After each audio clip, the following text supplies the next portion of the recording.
Well, good evening, everyone. Thank you all for joining us this evening to our Board of Health meeting. First one after the summer, a wet summer that it was, but it is a good to see everybody back this evening, and thanks everybody for joining us. Having said that, there are no ceremonial activities this evening, and I will ask our Assistant Secretary, Ms. Blade, to have a roll call, please. Member Chernyshenko? Ma'am Fleury? Member Kapoor? Present. Member Lakin? Member McKenney? Present. Membre Pinel? Ici. Vice-présidente Poirier? Présente. Chair Kadri? Present. Member Kakish? Here. Member Taylor? Ici. Member Tilley? Present. You have quorum, Mr. Chair. Thank you very much, Ms. Blay, and we do have regrets from Member Lakin for this evening's meeting. Any declaration of pecuniary interest, even from the previous meeting? Seeing none, thank you. Confirmation of minutes of meeting of June 19, 2017. Can we confirm those? Confirmed, thank you. Communications, there are 16 pieces of communication that have been received and are held with the Board of Health Secretary, and that we received these 16 items as information. Received? Thank you. Motion to introduce reports. Member Kakish, please. Thank you, Chair. Be it resolved that the Chair of Board of Health report, the Medical Officer of Health verbal report, the Ontario's Health System Transformation Update Report, Ottawa Public Health Submission in Response to Public Consultation, Legalization of Cannabis in Ontario Report, the Update on Ottawa's Public Health Immunization Strategy Report, the Federal Government Health Eating Strategy Consultations Report, the 2017 Operating Budget Q2 Board of Health for the City of Ottawa Health Unit Status Report, the Delegation of Authority Report for contracts awarded for the period of January 1 to June 30th, 2017, and the Ottawa Board of Health Public Health Funding and Accountability Agreement 2017 Mid-Year Update Report to be received and considered, and be it further resolved that the rules of procedure be suspended to consider the following item, given that the report was not distributed with the agenda: Harm Reduction and Overdose Prevention Status Report. Is that carried? Thank you. Moving on to consent agenda. Item number 1, which is the Chair of the Board of Health's verbal report, we will hold that. We will also hold item number 2, Medical Officer's Health Report verbal. Item number 3, Harm Reduction and Overdose Prevention. This is the one that Member Kakich just spoke of as a report coming onto the table, and we will hold that report as there is a presentation. Item number 4, Ontario's Health System Transformation Update. There is a delegation for that, so we will hold that report. Item number 5, Ottawa Public Health Submission in Response to Public Consultation, Legalization of Cannabis in Ontario. The recommendation of the report is that the Board of Health of the City of Ottawa unit receive the information from the Medical Officer of Health submission to the Province of Ontario in response to the online consultation survey regarding Ontario's approach to cannabis legalization as outlined in document 1 attached. And number 2 is adopt a formal Ottawa Board of Health position in the legalization of cannabis in Ontario based on the recommendation outlined in our document 1, again attached. And number 3, authorize the Chair of the Board of Health to work with the Medical Officer of Health on a further submission to the Province of Ontario on the legalization of cannabis in Ontario based on an analysis of the province's recently announced framework. Can we carry that report, or do we have discussion on that item? Carried. Thank you. Item number 6, update on Ottawa Public Health Immunization Strategy. There is a presentation on that item, so we'll hold that. Item number 7, Federal Government Healthy Eating Strategy Consultation. And it's basically the recommendation is that the Board of Health for the City of Ottawa unit receive this report for information. Does anybody have any questions or comments on item number 7, or can we receive that report? Okay, so we'll hold that. Thank you. Item number 8, 2017 operating budget Q2 Board of Health for the City of Ottawa Health Unit status report. And the recommendation here is that the Board of Health for the City of Ottawa unit receive this report for information. Again, any comments or questions on item number 8? If not, can we receive the report? Thank you. Delegation of authority contracts, item number 9, awarded for the period of January 1 to June 30th. And does anybody want to hold that report, or can we carry it? Again, it's an information piece. Carried. Thank you. Item number 10, Ottawa Board of Health Public Health Funding and Accountability Agreement. And it says the recommendation is that the Board of Health for the City of Ottawa Health Unit receive for information the 2017 year-to-date results and related information as outlined in this report. And again, do we want to just receive it, or anybody has questions? Received? Thank you very much. Okay, so we'll move back to item number 1, which is Chair's verbal update.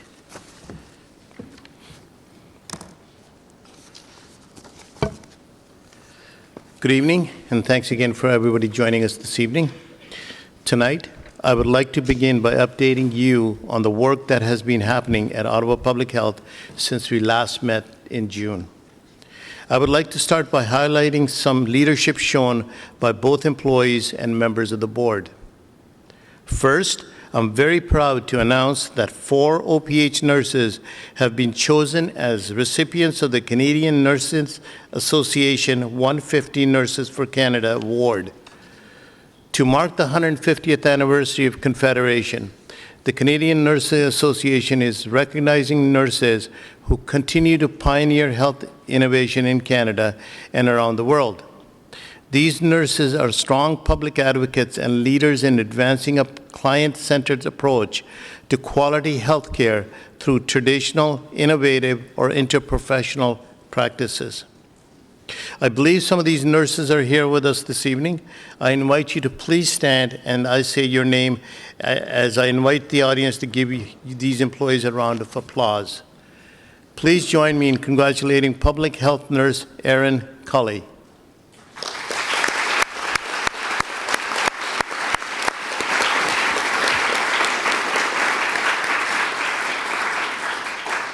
Also receiving the award is Cynthia Horvat. Cynthia.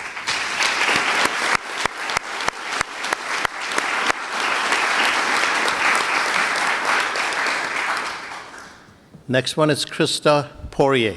Krista.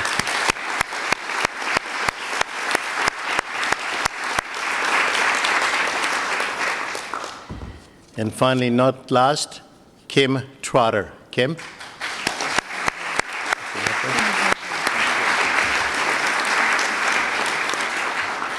Sorry, Kim was unable to join us this evening. Thank you for passion for nursing. Our community truly benefits from your commitment and dedication. Thank you once again.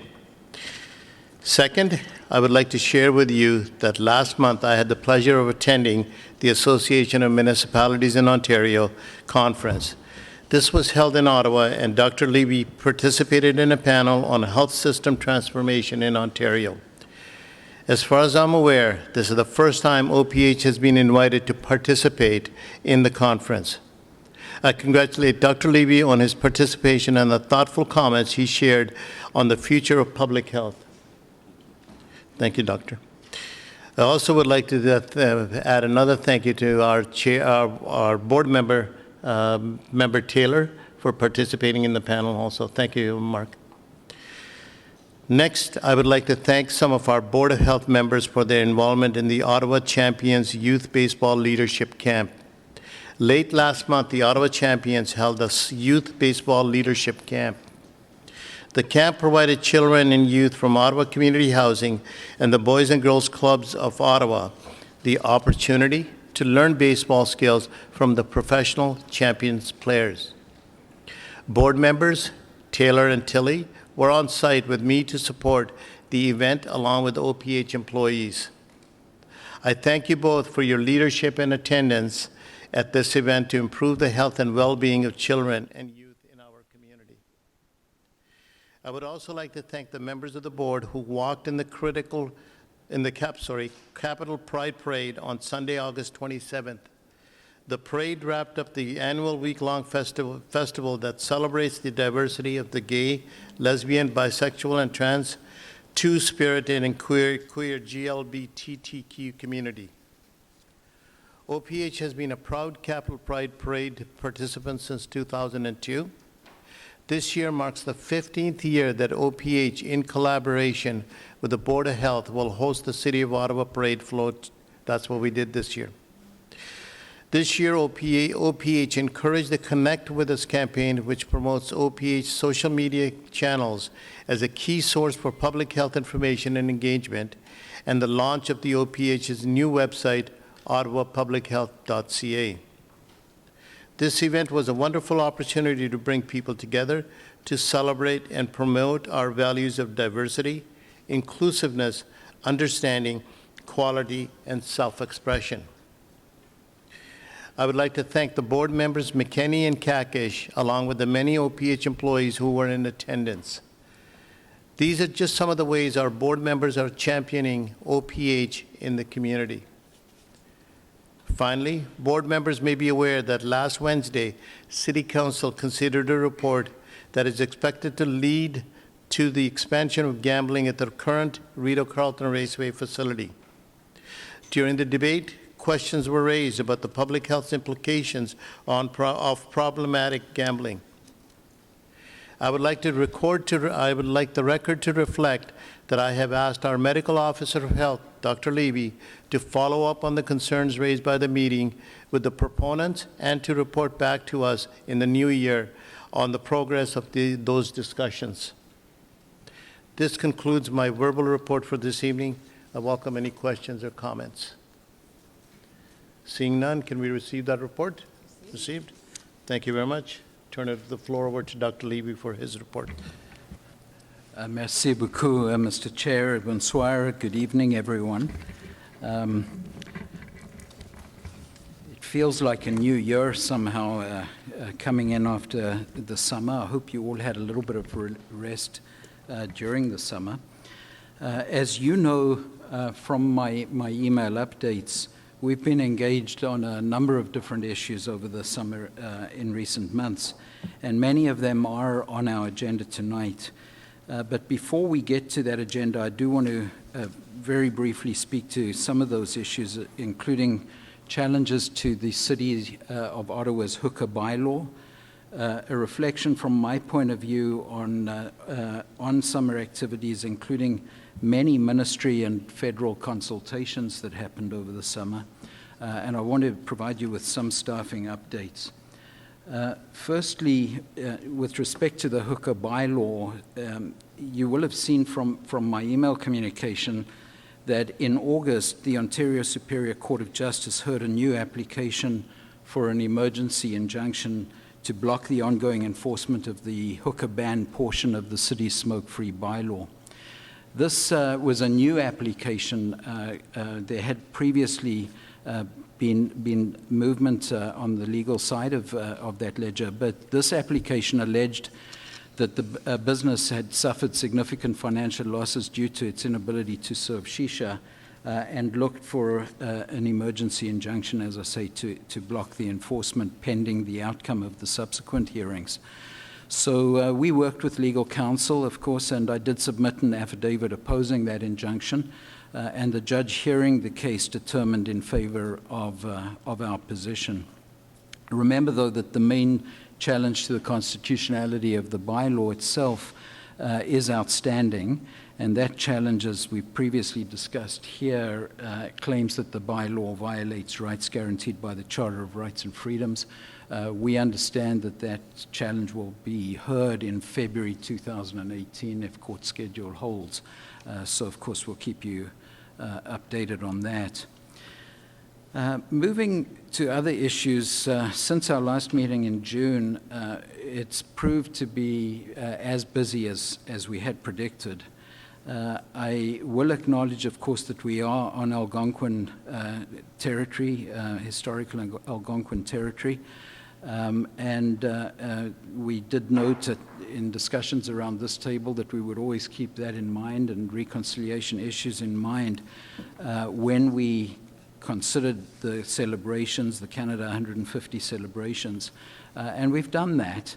I will say that from our point of view, the celebrations went very smoothly. We were able to work with municipal partners in supporting the city safely through the summer months. And of course, we also, during the summer, beside from the 150 celebrations, we also worked proactively with festival organizers to ensure the safe enjoyment by patrons at the wide variety of summer concerts. So we were particularly concerned during the summer when it came to the summer concerts with the opioid issue, and I know that you will appreciate the immediate and pressing concerns around the opioid issues as we continue to work on that challenge which is facing the city. And I do very much appreciate your willingness to accept a walk-on report this evening. In recent weeks, we've acted in anticipation of this discussion to enhance our programming in support of the partners in the community who work with people who use illicit drugs. And we've worked with residents on the subject further even than in previous months. And I know that we've had regular updates over the last year and a half as this issue has become more and more immediate to our circumstance. So we will talk about this later this evening. The issue's been evolving rapidly and has many challenging elements. But I will tell you at this stage, just to confirm, that the OPH clinic on Clarence Street has begun in recent weeks preparations to provide interim supervised injection services. We know, we've discussed around this table, that supervised injection services are just one small part of a comprehensive continuum of services that no single organization can in and of itself provide for people who use drugs and for the people who love and support the people who use drugs. So it always hurts me a little when the focus of attention really is honed in on this particularly sensationalist dimension of the spectrum of services. And I know that all of the staff at Ottawa Public Health and in our partners, in the organizations with whom we partner, have a very comprehensive perspective of the needs ranging from prevention through treatment, through harm reduction, education, and the underpinning notions of support through mental health supports and social and housing type supports that this particularly vulnerable section of our community often needs. Nevertheless, we've focused our attention on expanding the Clarence Street services to consider the supervised injection services that we discussed about a year ago around this table as something that I think we certainly need to see more of in Ottawa. So if approved by you this evening and subsequently if approved in terms of the various partnerships that we need to work through and approvals that we need to work through, the idea would be that these services would be provided under the Health Canada exemption granted to the Sandy Hill Community Health Centre in July 2017 and would be provided by current qualified employees of Ottawa Public Health in accordance with both the requirements of Health Canada and the applicable policies and procedures of the Sandy Hill Community Health Centre. I will briefly say there are many here tonight, including some of the nurses that you mentioned earlier, Councillor Kadri, who work out of the Clarence Street site. And they've been quite an inspiration over the last couple of weeks as we've really tried to get our heads around this issue and how we could operationalize further support and extension. So my personal thanks through you to them as well. Summer was also an unusually busy period with respect to the provincial and federal consultation processes. I've already mentioned that. We saw a diverse array of issues that are relevant to our work come across our desks.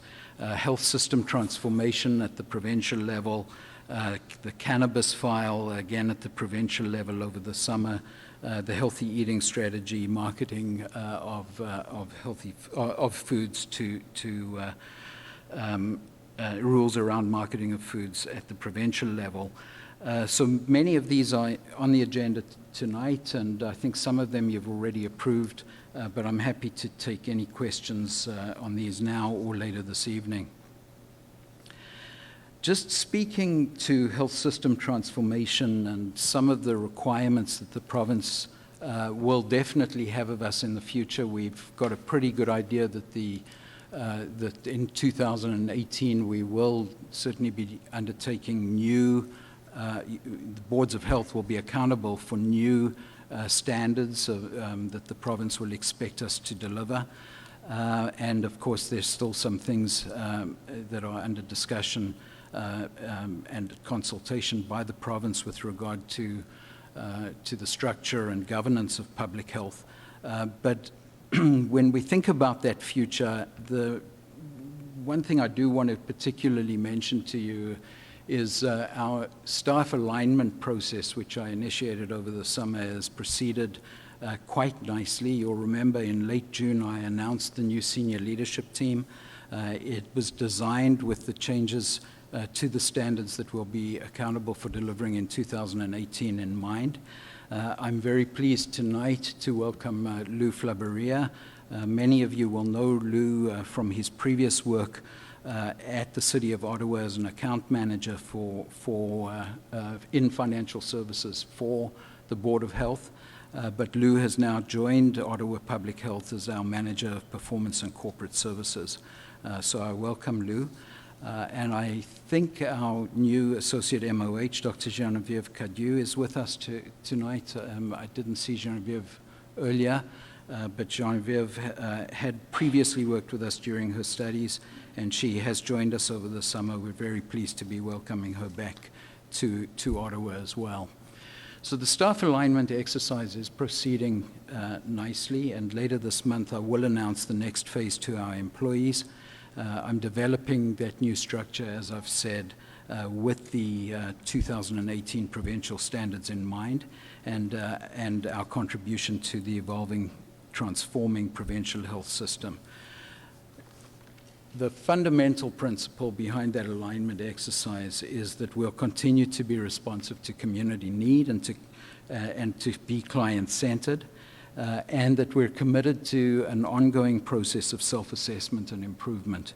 I can tell you that I've been engaged in dialogue with the staff at Public Health throughout the summer.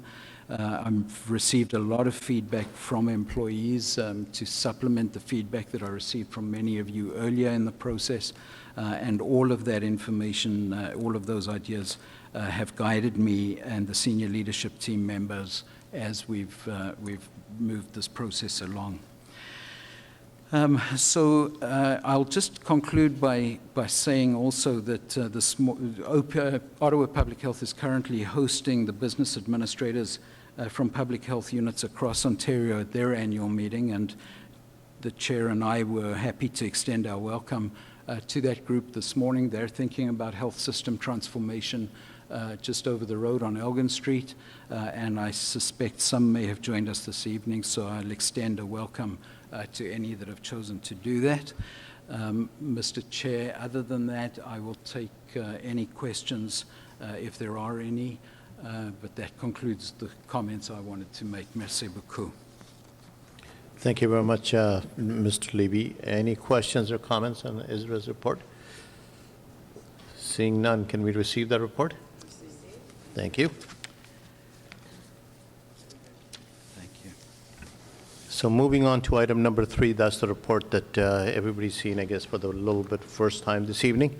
It's the Harm Reduction and Overdose Prevention Status Report.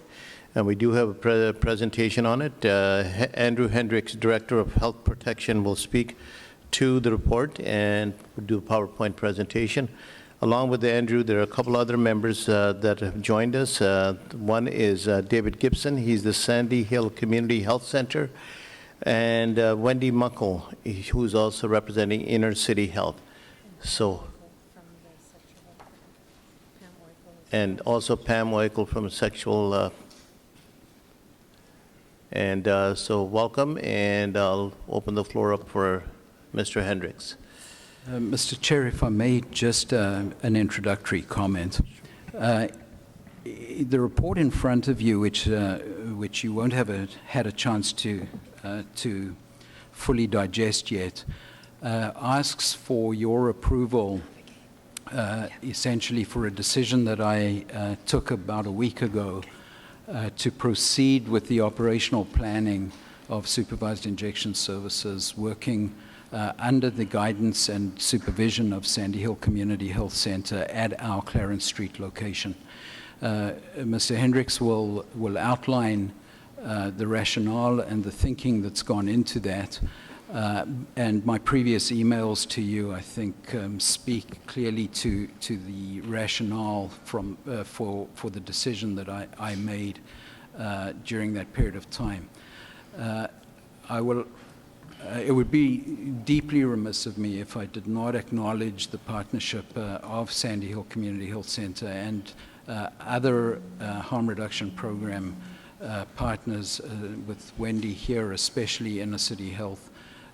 They have been tremendous colleagues for many, many years preceding me in this role, for sure, of the organization and in service to the community.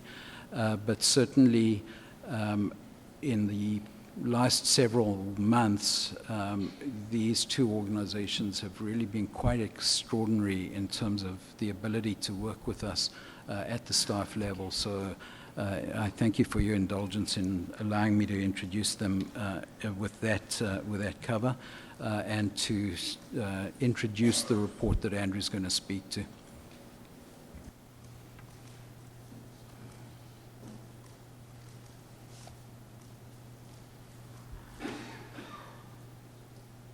Good, thank you, Ezra. Good evening, bonsoir. I'm here this evening with my colleague Pam Weichel, who's the manager of the Healthy Sexuality and Risk Reduction team, Wendy Muckle from Inner City Health, and David Gibson, the executive director from Sandy Hill Community Health Center, to once again update you on the latest developments on the opioids and overdose crisis.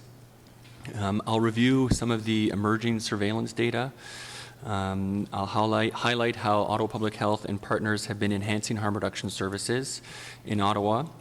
At the end of the April and June board meetings, I mentioned that this work continues to evolve rapidly, and that continues to be the case. I appreciate your willingness to receive a walk-on report this evening. I've attempted to cover the most important parts in the next few slides.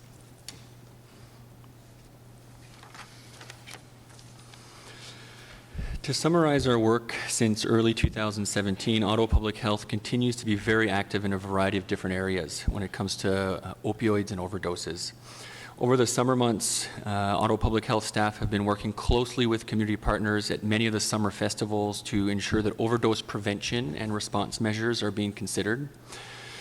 As the school year approaches, Public Health continues to partner with universities and colleges to communicate and prepare incoming students with overdose prevention strategies.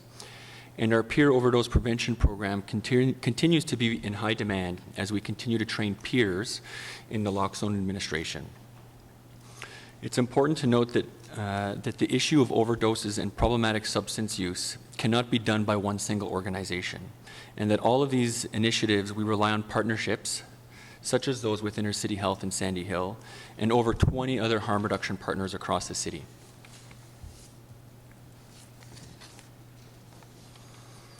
One of the things I briefed you on at the last meeting was about the development of an early warning system that Ottawa Public Health and partners have developed to be able to quickly identify any increase or change in overdose activity so that we can effectively and quickly respond. The most recent overdose trends in Ottawa are very concerning. In 2017, we've seen an overall trend that has been increasing, and in the last 2 months, there's an urgent need to act. In Ottawa, we see an average of 120 emergency room visits every month for suspected opioid overdoses in Ottawa. This year, there's been a 22% increase in those overdoses just in June, July, and August compared to the first half of the year. Ottawa Paramedic Services reported over double the number of naloxone administrations during June when compared to the monthly average of the first half of the year as well. And Ottawa Police Services report attending more suspected opioid overdose deaths starting in May. Anecdotal information from community groups and other service agencies also point to an increase in overdoses and overdose deaths, and many of these overdoses are not being seen by paramedics, emergency room departments, or police. High concentration of overdose activity is happening in the Byward Market, Lower Town, Centertown, Sandy Hill, and Carlington, as measured by the place of residence when people come into the emergency room departments. Additionally, the pop-up supervised injection service led by peers working under the Overdose Prevention Ottawa SIS have seen over 750 visitors in the first 3 weeks of operation, which demonstrates a need for more overdose prevention efforts.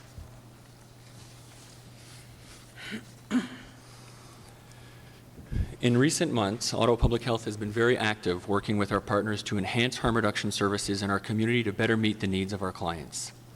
Based on the direction received from this board in June 2016, we initiated a pilot project to install 4 harm reduction dispensing units across Ottawa. These token-operated dispensing units dispense materials for safer drug use and related health information to clients who currently use harm reduction services. And these devices were installed in the community last week. The locations include Sandy Hill, Carlington, Somerset West Community Health Centre, as well as Ottawa Public Health's Harm Reduction Clinic at 179 Clarence. Also of importance, Ottawa Public Health is partnering with Inner City Health to support their peer overdose prevention program, which hires peers to work and patrol hotspot areas and shelters in Ottawa, especially in the downtown core, to look for people who may be overdosing and to also hand out harm reduction equipment such as naloxone kits, water, sterile needles. Wendy is here from Inner City Health to say a few words on this program and answer any questions you may have after my presentation. Early indications from this program is that it has been successful, and we'll be working with Wendy and her team to monitor its progress and determine if there's an ongoing need for this in the future. As you've probably heard by now, Public Health is partnering with Sandy Hill Community Health Centre to seek approval from Health Canada for an interim supervised injection service to be offered through Ottawa Public Health's harm reduction program at 179 Clarence. We're aiming to commence operations as soon as possible once we have the required approvals and all the operational details are in place. And I'm happy that David's here with us to speak to that afterwards. As a reminder, international and Canadian evidence has demonstrated that supervised injection services have benefits for both the individuals using these services as well as benefits for the community. These benefits include reducing the number of drug overdoses and deaths, reducing risk factors for the transmission of infectious diseases such as HIV and hepatitis, connecting people with health and social services, increasing the use of detox and treatment services, reducing the number of publicly discarded needles, and not contributing to crime or increased drug use in the local community.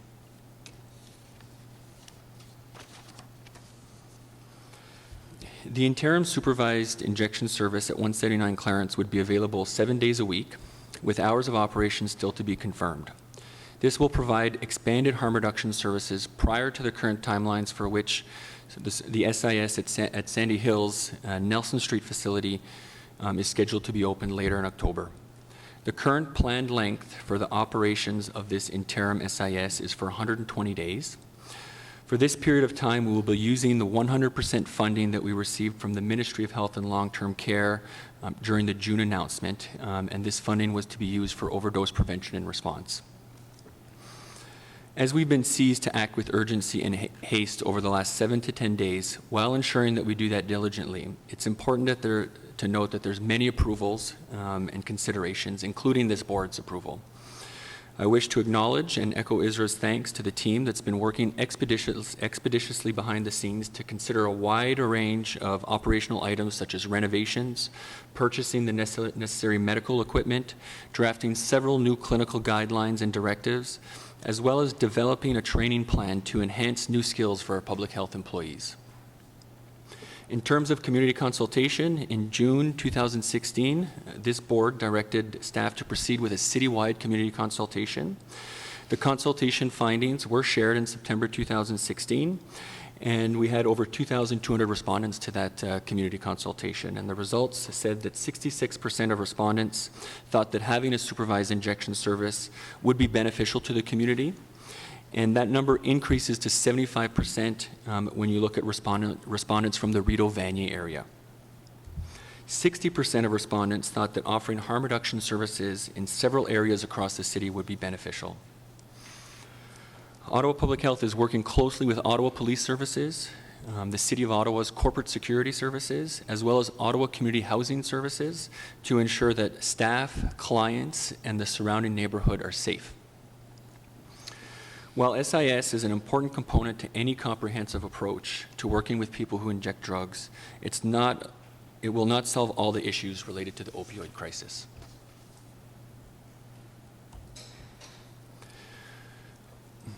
Ottawa Public Health has developed a monitoring and evaluation plan for the operations of the interim supervised injection service. This plan will monitor service utilization, such as client data, services provided, as well as it will look at 4 distinct stakeholder experiences. It'll look at the client experience, the employee experience, the community experience, as well as the partner experience. And these data points will track if the service is being implemented as planned and what modifications, if any, need to be made. A report will be provided back to the Board of Health prior to the end of the 120-day period.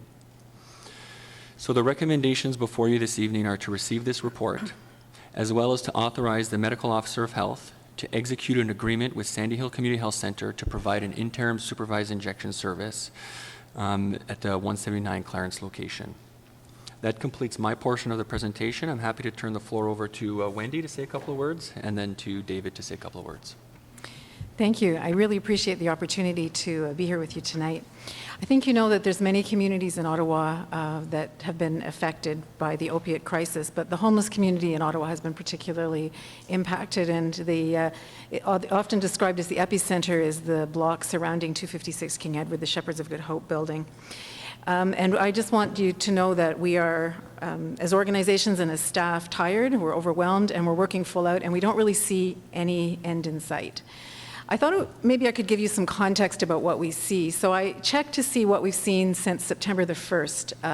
And what we're seeing is that on average, we're administering naloxone to reverse a serious overdose about a little more often than every 12 hours, and admitting 10 people with serious opioid overdose to our observation unit at the TED program. This is exactly double the entire month that we saw in August, which was double the entire month that we saw in July. So you can see that it's not just increasing, it's increasing exponentially.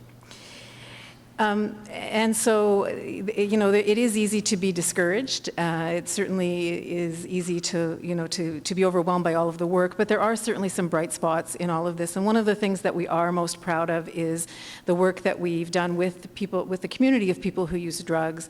And we're really appreciative of the efforts of Dr. Levy and of the team we work with at OPH to support those efforts, to really support the leaders from the drug-using community to work on behalf of their community. And we see these leaders emerging, working as peer opiate overdose prevention workers, and we're seeing tremendous impact from that initiative. It's been a really positive way of giving hope to the community, of showing respect to the community, and really, in a time like this, we can't really afford to leave any of our assets on the table, and there certainly are some amazing assets from the drug-using community, and we're really proud of the work that they're doing. Tonight, and I think probably for the foreseeable future, you have the opiate overdose update on your agenda, and I'm sure that you hope that at some point soon it will go away. I'm aware that it's not an issue which has been a popular one. It's certainly one which has divided our communities, but as Dr. Levy said earlier, we're really at war, and there's a lot of battles to be won, and really we can only win those battles if what we're fighting is the opiates and the problematic substance use and not each other. And so I would really ask for you, I beg for you as the Board of Health to really be leaders in this community and to help our community stop talking about people who use drugs as people who are not even citizens, and to stop talking about upholding laws that hurt people and sticking to processes that haven't worked for a long time. This is the time for the best evidence that we have available to be made available to the most vulnerable people in our community. And I really hope that you, as leaders in this community, will take that responsibility as seriously as we all do here. Thanks. Bonsoir tout le monde. Good evening. It is a privilege to be here because it really has been a journey. The fact remains, though, it should not take 6 years to open up a supervised injection service. That's just simply wrong. But in July, we were finally awarded an exemption. And supervised injection sites, their purpose is quite clear. They're not an emergency response. In Ontario, we have, I think, a special model, one that is integrated, like within Sandy Hill Community Health Centre and hopefully within Inner City and Somerset West, whereby people can access a continuum of services, including treatment. We were fortunate, I think, in many ways by a very courageous group of people who made a lot of us squirm by opening up a overdose prevention site in one of our parks. It also forced the issue for us as a community to look at what is happening in Ottawa, that it is a reality. People are overdosing, they are dying, and we need to do much better. The arrangement that Sandy Hill Community Health Centre and Ottawa Public Health are working toward is an innovative one. We are pushing all levels of government. And what I'm very proud of is the fact that for once, all 3 levels of government are heeding the warning within Ottawa and helping to make the interim site at Clarence Street a reality while we undergo construction for our permanent site. The interim arrangement with Health Canada, in this case, I believe, is new, but it won't be enough. This is just one of the many continuum pieces we need to put into place. Montreal has a mobile unit. I would strongly encourage this discussion, not now, perhaps after the evaluation at Clarence and once we're up and running, but we still have to focus on what's going on in different parts of Ottawa. So this is a bit of a celebration in the sense that we're finding ways within the system to move both politicians and bureaucrats toward the right end, which is to save lives. That's what we're trying to do, and I would strongly encourage the Board of Health to support this. And again, thank you very much for your time. Thank you very much to all the presenters for coming in tonight to present. And any questions or comments? Councilor Fleury. So wanted to take a few minutes to thank Dr. Levy and the partners at the table, including David and our friends at Inner City Health. I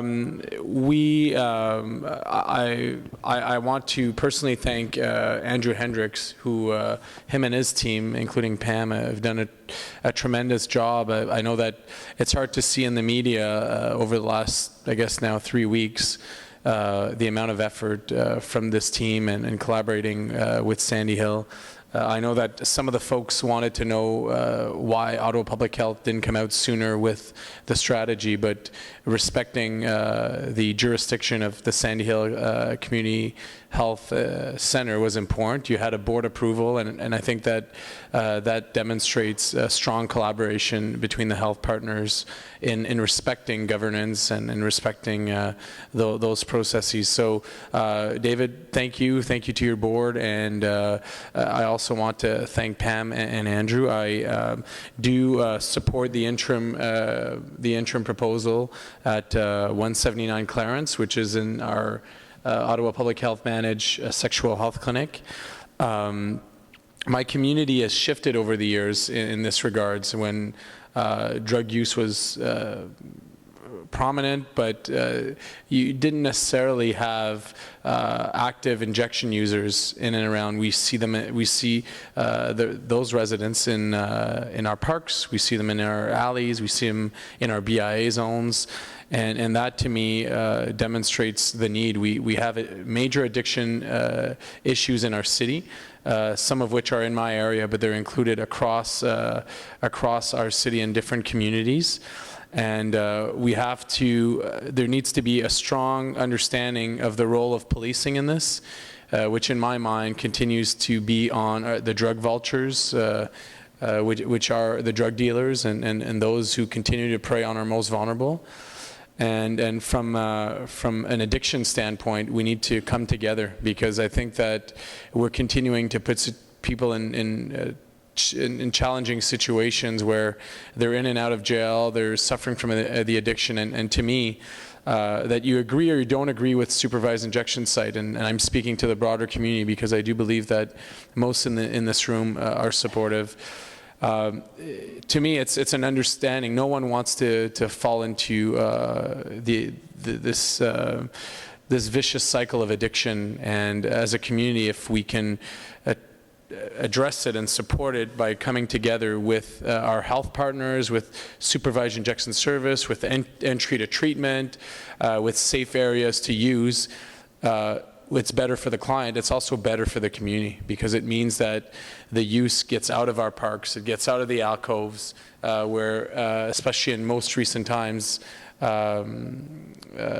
overdoses have happened, and different violent situation might occur. So having an area that's safe for users, where there's an entry point to treatment, is desirable. And David, I'm looking at you, where I think you and your board have taken the strong lead in getting the exemptions a year or so ago, or probably even more than that at this point with the initial work. But that really was an important piece for the city.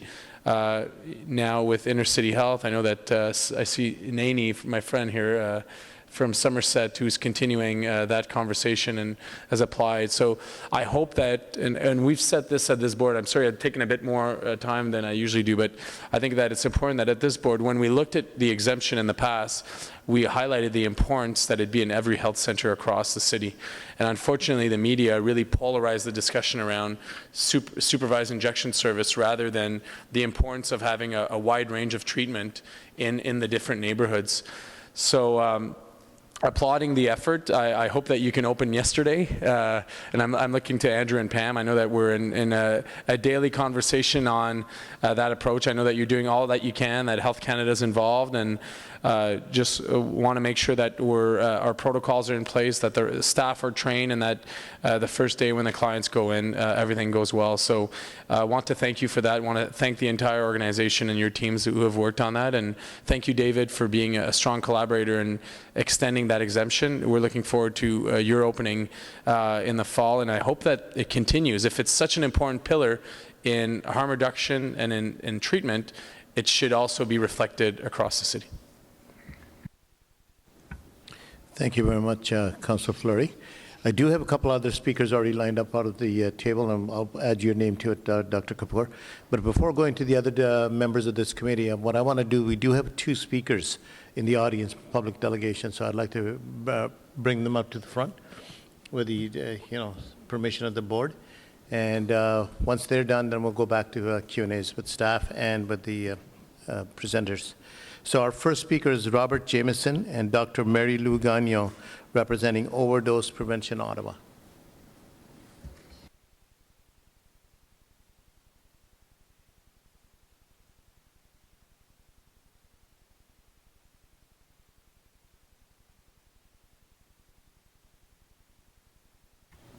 Sorry.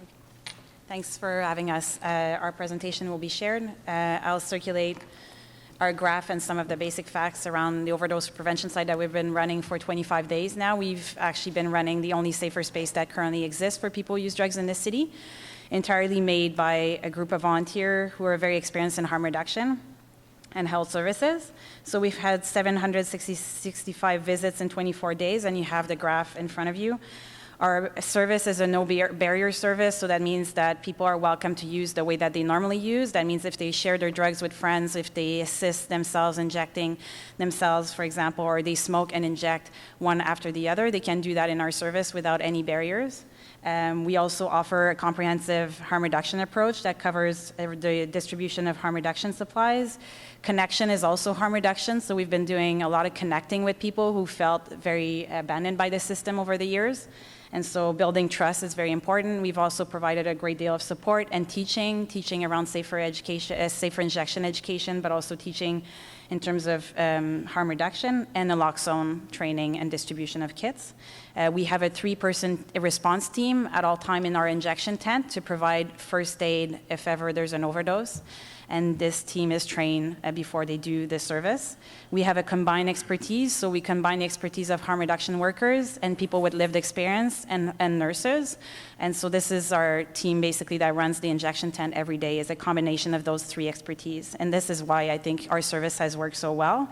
And we also build on best practices that have been outlined by the 25 overdose prevention sites currently operating across the country, and specifically a very comprehensive guide that's been developed by Vancouver Coastal Health, which is the public health authority that currently oversees the overdose prevention sites that are all peer-led in Vancouver. So there's a strong foundation on which we're building, and I think all of that explains our great success that we've been having for the past 25 days. Hi, thanks. My name's Robert Jameson. I guess everybody calls me Bobby J. I'm somebody with lived experience. So I was one of the founders of OPO as well. I remember that day well. That I put a call out because I couldn't take it anymore. I couldn't watch any more friends die on my block. I had performed CPR 3 times, I believe, that month, and lost a couple people. There was no more time. Being a residential school survivor, I understand how long it takes to do the right thing. I understand how long it takes for the government to do the right thing. This is very similar to me. I don't believe we have time to make all these preparations, and I don't believe even all this talk, just SIS, is going to save a lot of my friends' lives that are dying out there right now as we speak. And that's where I would like to be right now, is out there on the streets doing what I do. And that's perform CPR and do some outreach to my brothers and sisters out there dying. There's no more time to wait around for this.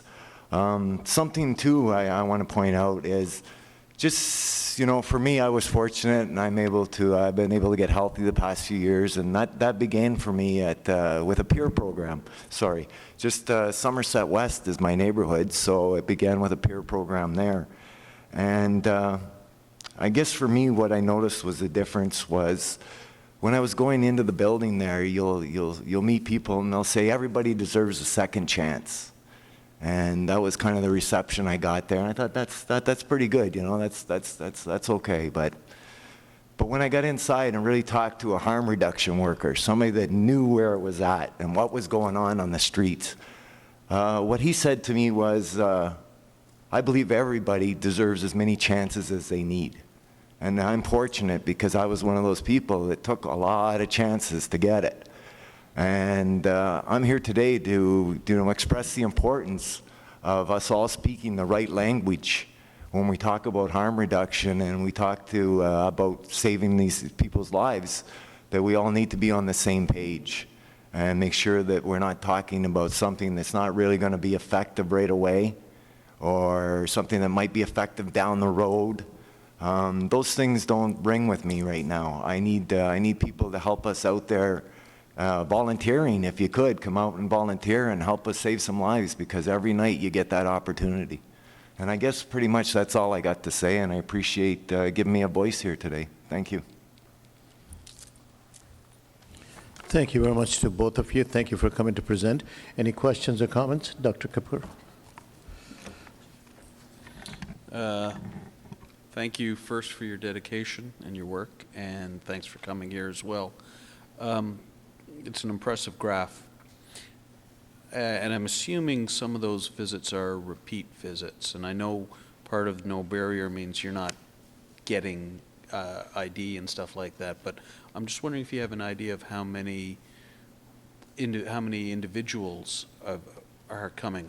Some 765 visits isn't 765 separate people. I'm assuming they're coming back. So I'm just wondering if you have an idea of what population you're serving, and then what's the barrier to keep other people from coming?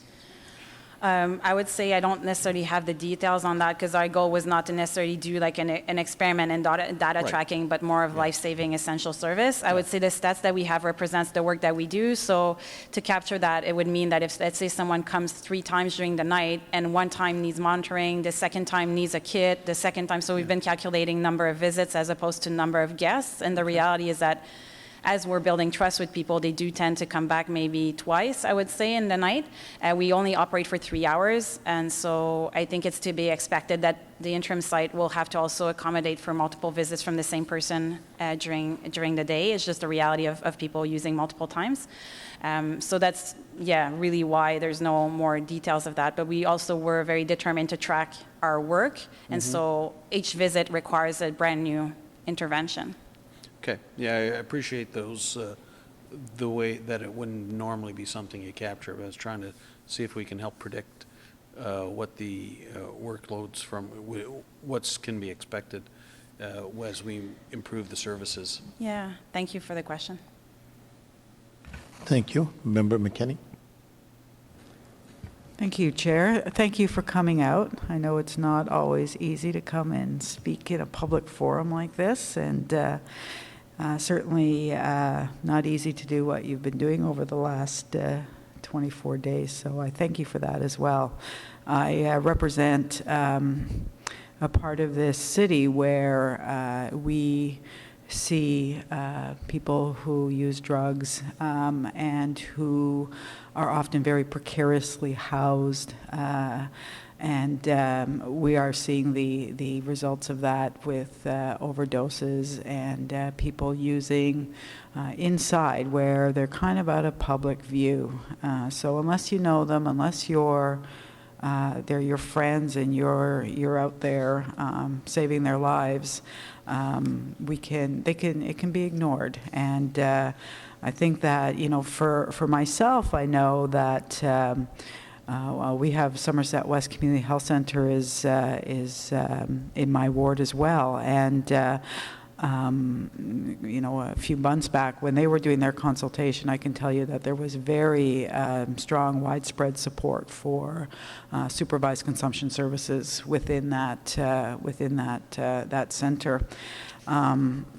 Anyway, that's a little later. I have a motion on that, but I know when you first, I don't like to use the word popped up. I find it kind of simplifies what you're doing. I tend to think of you as peer support overdose. And I know that we, as public health, tell people 2 things if you're using drugs, 2 things: not to use alone and to have naloxone. And it seems to me that's what you've provided. You've provided a place for people not to use alone and to have naloxone or whatever it is necessary to support them and to work with them if there is an overdose. So I do thank you for that. Just 2 questions. I know that you talked about 765 visits, and Member Kapoor asked you for a bit of a breakdown, but the breakdown I wondered if you had is split between men and women. What are you seeing, and is it surprising you? I think right now I don't have that on the top of my head, but I've been tweeting stats every night for the past 25 days, so we can always go back to my tweets. But I think that initially we saw a lot more women in the first few days, and then things just kind of reshifted a bit, and we've been seeing around, I would say, 33% female and 66% male, I would say. So that's about the distribution, but I don't have like all the stats with me necessarily on the distribution, but initially we were a bit surprised by how many women came at first, and then we saw a little bit of a slight shift, which people on the ground were telling me that was a more appropriate reflection of actually the people around our site. Yeah, Okay. so I don't know if you want to add anything. Do you know, just from what you're hearing, was there an issue around safety for using? I imagine it's different for women who are on the street than men in terms of their safety in place. Did you hear that at all? Well, for all drug users, I mean, the stigmatism is there, right? So, and this has been going on for a lot of years. So, I mean, as my addiction progressed, I went further and further into the darkness and into, you know, alleyways and places that, you know, and I think for a lot of other people that are using, it's the same thing. As your addiction progresses, it takes you further and further. So the distrust builds over time. And, that's what I noticed was first breaking down those barriers with people, making the connection to break down some of those barriers that have been built up over just not only years, but for some of them generations. Yeah. Thank you. The one other last question that I had as well. Obviously, you know, I support the public health expansion into the Clarence expansion of the Clarence Street services to operate within that community, and Sandy Hill expedited to open up their you know, their supervised consumption services. But I just, if I could ask you just briefly, could you tell me what a transition would look like for you, and what that means from the perspective of people that you're seeing? Yeah, I think we should both have a say in this question. I think from understanding that building trust was very essential to the success of our service, and we've managed to do that really well. We know all of our guests by first name. We've come to know them. They know us. And so I think we need to plan for proper transition so they don't feel like they're abandoned yet again by another service. And also to ensure that the service at Clarence is as successful. And that means seeing familiar faces and maybe walking them over there, doing a transition period where we're still operating and they get to use the site, and, you know, reflecting on that transition to make sure that we don't pull that service away while the other service may not be addressing all the needs. So I would say we need to plan for proper transition and work collaboratively, which we're open to, and it's a pleasure working with Ottawa Public Health. My goal as well is to continue to break down these barriers, and I think there'll always be a need for that as somebody, you know, to intervene and help break down as we move along with this. So that's my goal too, is just to help everybody get used to using these services, and you know, to continue to help. That's all. Yeah. Thank you very much. Thank you very much, Councillor. Any other questions? If not, thank you very much, Ms. Gagnon, Dr. Gagnon, and Mr. Jameson for coming in to present this afternoon. We do have another set of speakers. They're representing Somerset West Community Health Center, and they are Stan Cooper-Schmidt. He's the worker and speaker this evening. Niani Cloutier, who's the executive director, and Eugene Williams, manager of Health Promotion Community Program at Somerset Community Center. Welcome. You have 5 minutes to address the board. Hi, thanks for having us here tonight. So as we're all aware, there's an urgent need to establish supervised injection services citywide. And as a frontline worker at Somerset West, I wanted to speak to the particular need of supervised injection services and a spectrum of harm reduction services within our Somerset ward. So along with Sandy Hill Community Health Center and Ottawa Public Health's Harm Reduction Service, NESI, which is the Needle Exchange Safer Inhalation Program run by Somerset West, is one of the busiest sites for harm reduction services in Ottawa. There's a high concentration of people who use drugs in the Somerset catchment area. As described in the technical report that was released here last year, we had the second highest rates of overdoses and emergency hospitalizations related to drug use, and the second highest rates of Hep C and HIV diagnosis by people who reported injection drug use. According to our recent needle exchange safer inhalation program stats, in 2016, over 62,000 syringes were distributed from our fixed site on 55 ECHOs. We're also witnessing an increase in drug paraphernalia right outside our Eccles Street location. From what we assess, clients are coming closer to Somerset and the health center because they feel a measure of safety in knowing that staff could potentially intervene if they do overdose. Just last month, our nursing staff and a peer worker successfully revived someone who had overdosed at the side of our building. Yet, unfortunately, we still can't allow these individuals to use within our walls. Further, the wider community of non-drug users also are well aware of the overdose crisis facing our city and are extremely supportive of this initiative in our neighborhood, as was indicated from our community consultations that we carried out last spring. We also have a very robust peer program, and these peers played a critical role in informing how our model of supervised injection would play out. They will also play a critical role in connecting those clients who are reluctant to access services and might be reluctant to access a supervised injection service. So the lack of a safe space to inject drugs in our ward has resulted in tragic increase in opioid overdose incidents, deaths, and community trauma experienced by residents and our clients. My team, both professional and peer workers, have heavy hearts. We've been transformed by the tragic deaths and grief that we've been faced with over these last 6 months. What is most tragic is that all these deaths were preventable. I've had to help a mother empty out her 24-year-old son's apartment, who was found dead after overdosing alone. I've given a eulogy to a church full of strangers. I've had to knock on a brother's door to tell him his sister died up the street. And I've had to look into the eyes of a 14-month-old child who was the only one around when her mother overdosed. These deaths have created deep wounds in our community and tear those we love away from us forever. This is the reality of working with people who use drugs in our city in 2017. And still, it is the community of people who use drugs and those living in deep poverty who are at the very forefront and the heroes of responding to this crisis. They're doing the best they can with the limited resources we provide them with. Clients are supporting their peers facing this crisis in a variety of ways, coordinating life-saving interventions of naloxone without any support when they happen. Others have made collective pacts to never use alone. We know some individuals are forced to intervene in an overdose situation as many as 5 times a day, successfully reviving individuals without any professional or medical support or follow-up.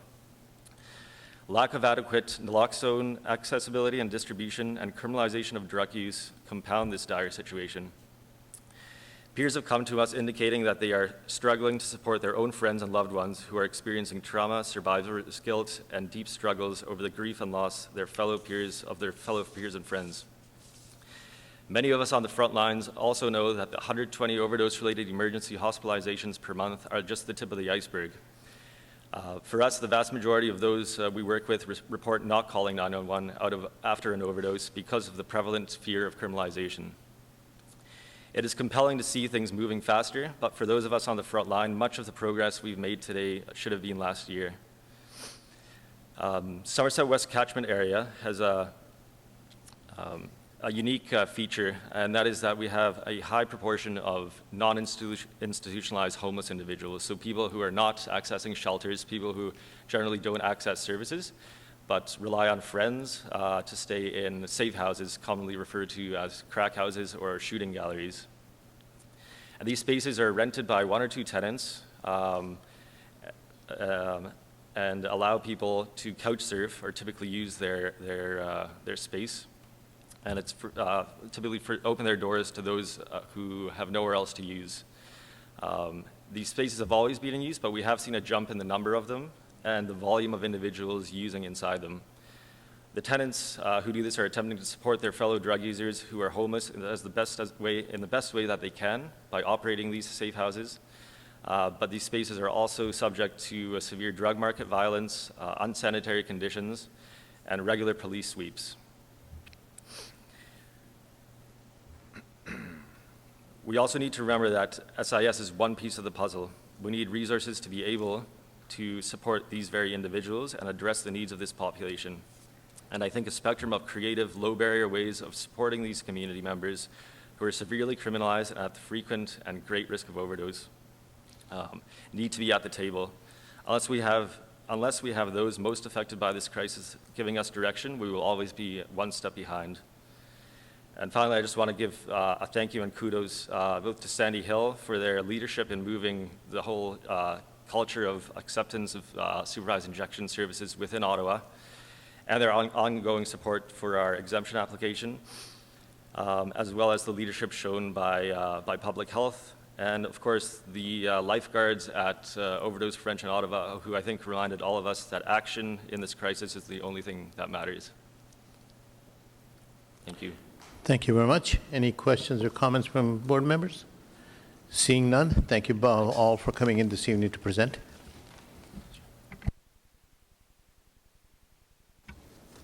Okay, hearing from our last public delegation, I'll turn the meeting over to the board again. And the next speaker from the board is Councillor McKinney. You can, sure.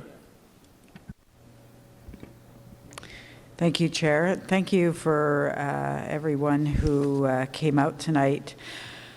I think that the message certainly is tonight that we need action. We've needed action for a long time, but now more than ever we see that people are dying, and it's preventable deaths happening right here in our city, on our streets, in our neighborhoods, next door to us, down the street, and we have a moral obligation here to do something about that.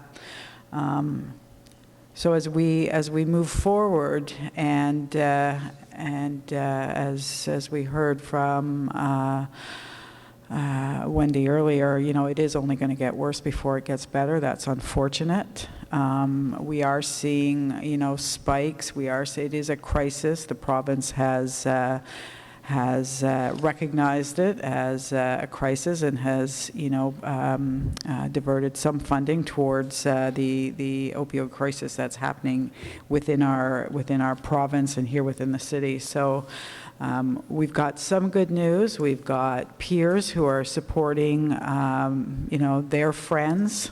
You know, to make sure that that they're doing what they can to make sure that their friends are not dying. We've got Sandy Hill, who was at the forefront and will soon be able to offer services to residents in that part of the city. We've got public health, who will, you know, expand the services on Clarence Street.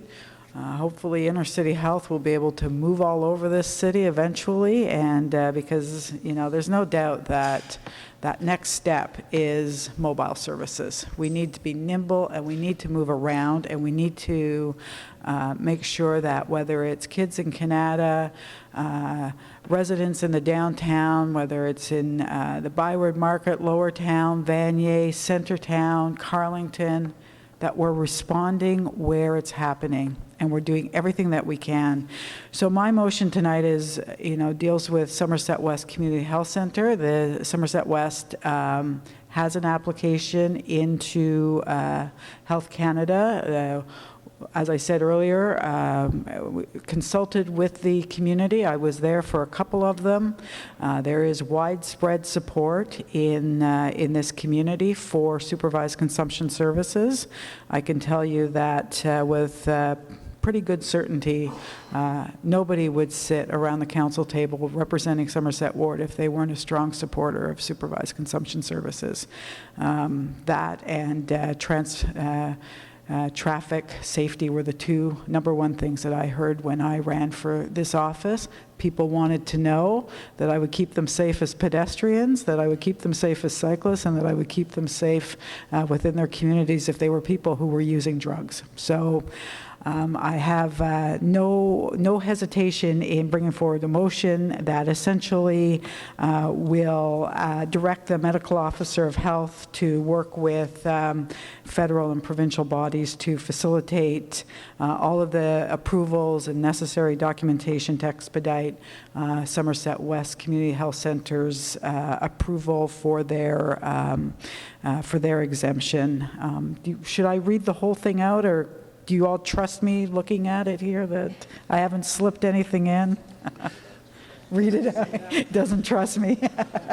I think Member McKinney, if you could just read out the therefore be it clause. Yes, okay. So, yeah, it's all pretty self-explanatory, but essentially we want Somerset West Community Health Centre to open as soon as possible.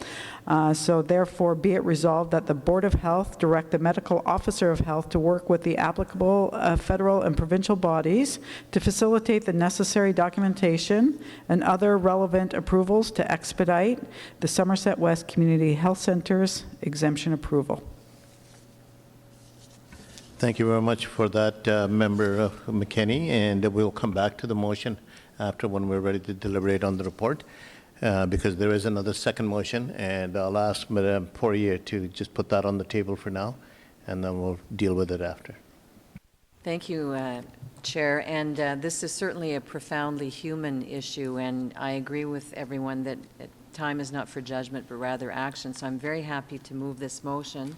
Whereas the Medical Officer of Health's report is proposing a time-limited interim supervised injection service at 179 Clarence Street and a corresponding memorandum of agreement with the Sandy Hill Community Health Centre, and whereas the interim period of the MOA will expire after 120 days, and whereas the current report proposes a monitoring and evaluation plan for the operations of the interim SIS at 179 Clarence Street, therefore be it resolved that the Board of Health direct the Medical Officer of Health bring forward a progress report at the first meeting of 2018 based on the first 60 days of operating the interim SIS at 179, and be it therefore resolved that the above referenced progress report include recommendations for a more permanent solution for enhancing OPH's harm reduction services through the provision of SIS at fixed or mobile facilities, provided that all legislative requirements can be met and subject to the availability of sufficient funding. Thank you very much, Madame Poirier, and we'll come back to that motion also. Our next speaker is Councillor Kakish, please. Thank you, Chair. And if I can get a hard copy of the motions, because I haven't seen them, or are they, okay, they're here on the table? Okay. Okay, they're in the pile. Thank you. I just have a few questions to Dr. Levy, and the first question is how this was triggered and how we came about here. So obviously we've seen a lot of incidents in the community, and there's lots of partnerships that Ottawa Public Health has with some of the agencies that were here today. But the fact that there was pop-up sites happening or peer support sites happening in various locations across the city be one of those triggers for you to say we can house you here at the Clarence location?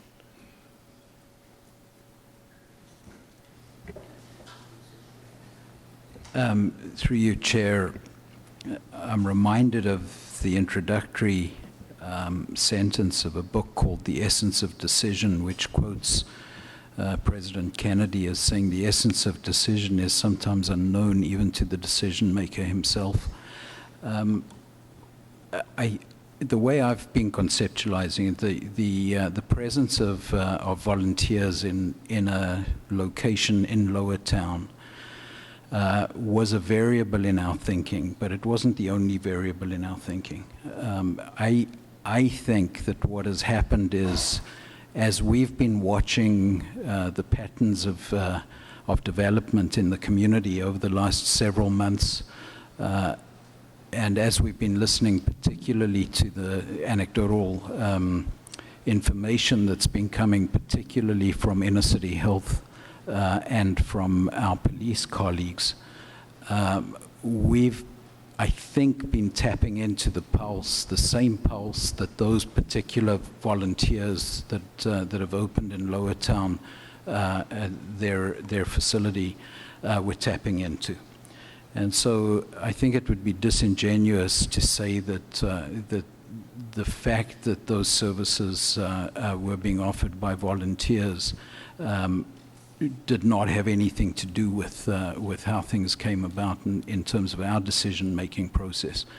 But it wasn't that fact alone that led me to the conclusion that I came to, that things were getting to a point where the status quo wasn't acceptable and where organizations in the community, as they tried harder and harder and harder to address needs, were not going to be able to do things without us putting more attention to the matter and thinking about additional services and having this conversation and going beyond this conversation. So the fact that that those volunteers started volunteering, I think, was part of the fabric of the discussions and the decisions that we took internally at the staff level. I don't think they were the precipitant. That said, the other thing that I said at the time last week when I first announced my intention to proceed with this is that the numbers that we're hearing about from that particular group certainly factored into my thinking. Those, to me, that represents an untapped potential for our trained staff to be working with people who clearly have a desire to work with volunteers and professionals. And for all I know, if those volunteers weren't there and if we weren't moving in this direction, may be in a situation where they were using a loan, and that's something that I would not have an easy time living with. So that's, I guess, a long way of saying yes. Thank you. And has there, as part of your preliminary discussions, been any sort of commitment to doing, as part of housing at Clarence, where there would be less pop-ups and perhaps getting the workers to go out and bring them to that facility as opposed to setting up, let's say, in a park or wherever to do that work? Has there been any discussions of that nature as a result of this potential agreement that you're asking us to support today? I'm sorry, Chair, if you can repeat the question specifically.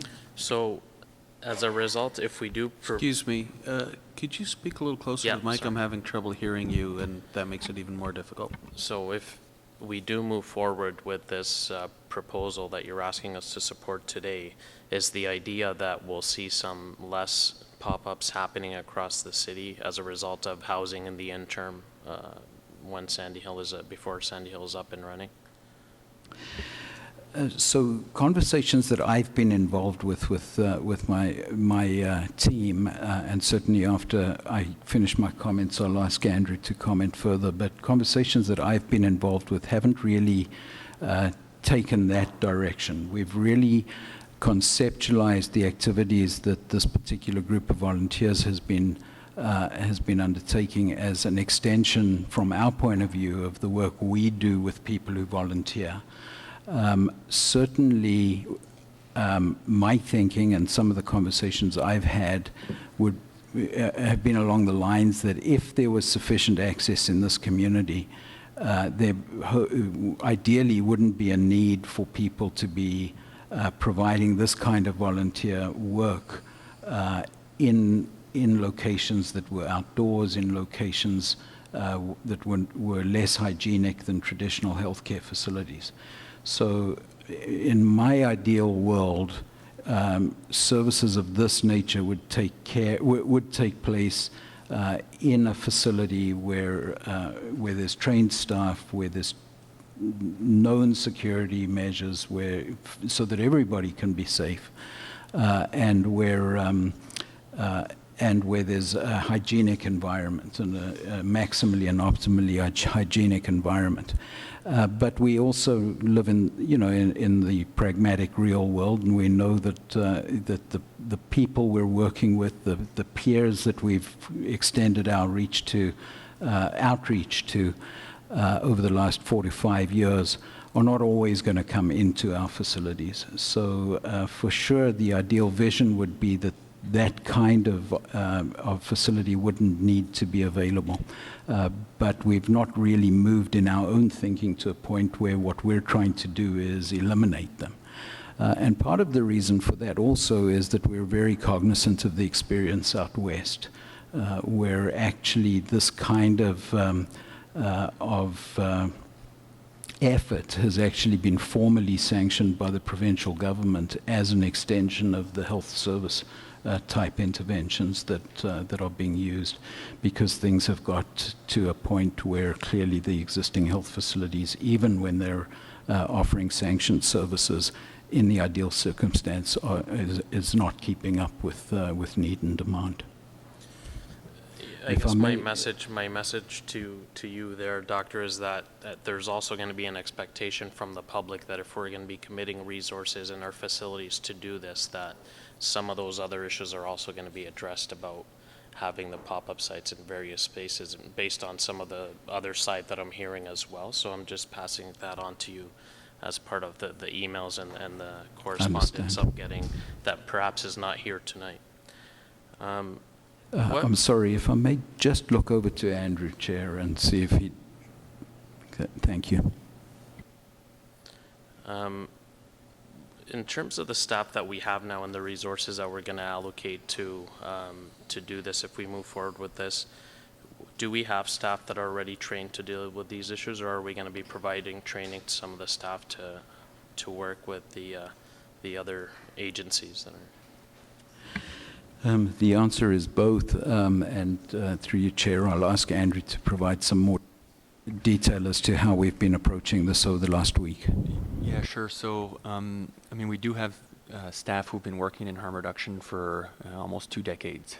So we have nurses, outreach workers, and we have experience working with peers and volunteers through peer overdose prevention programs. Andrew, can you speak into the mic? Yep, sorry. So, and so that's not new to us. Working in harm reduction is not new to us. We have experience very much to what Ms. Gagnon spoke about in terms of building trust with clients who have been accessing our services. That being said, there are additional training requirements. We are asking employees to do new types of skills, and so that requires some training.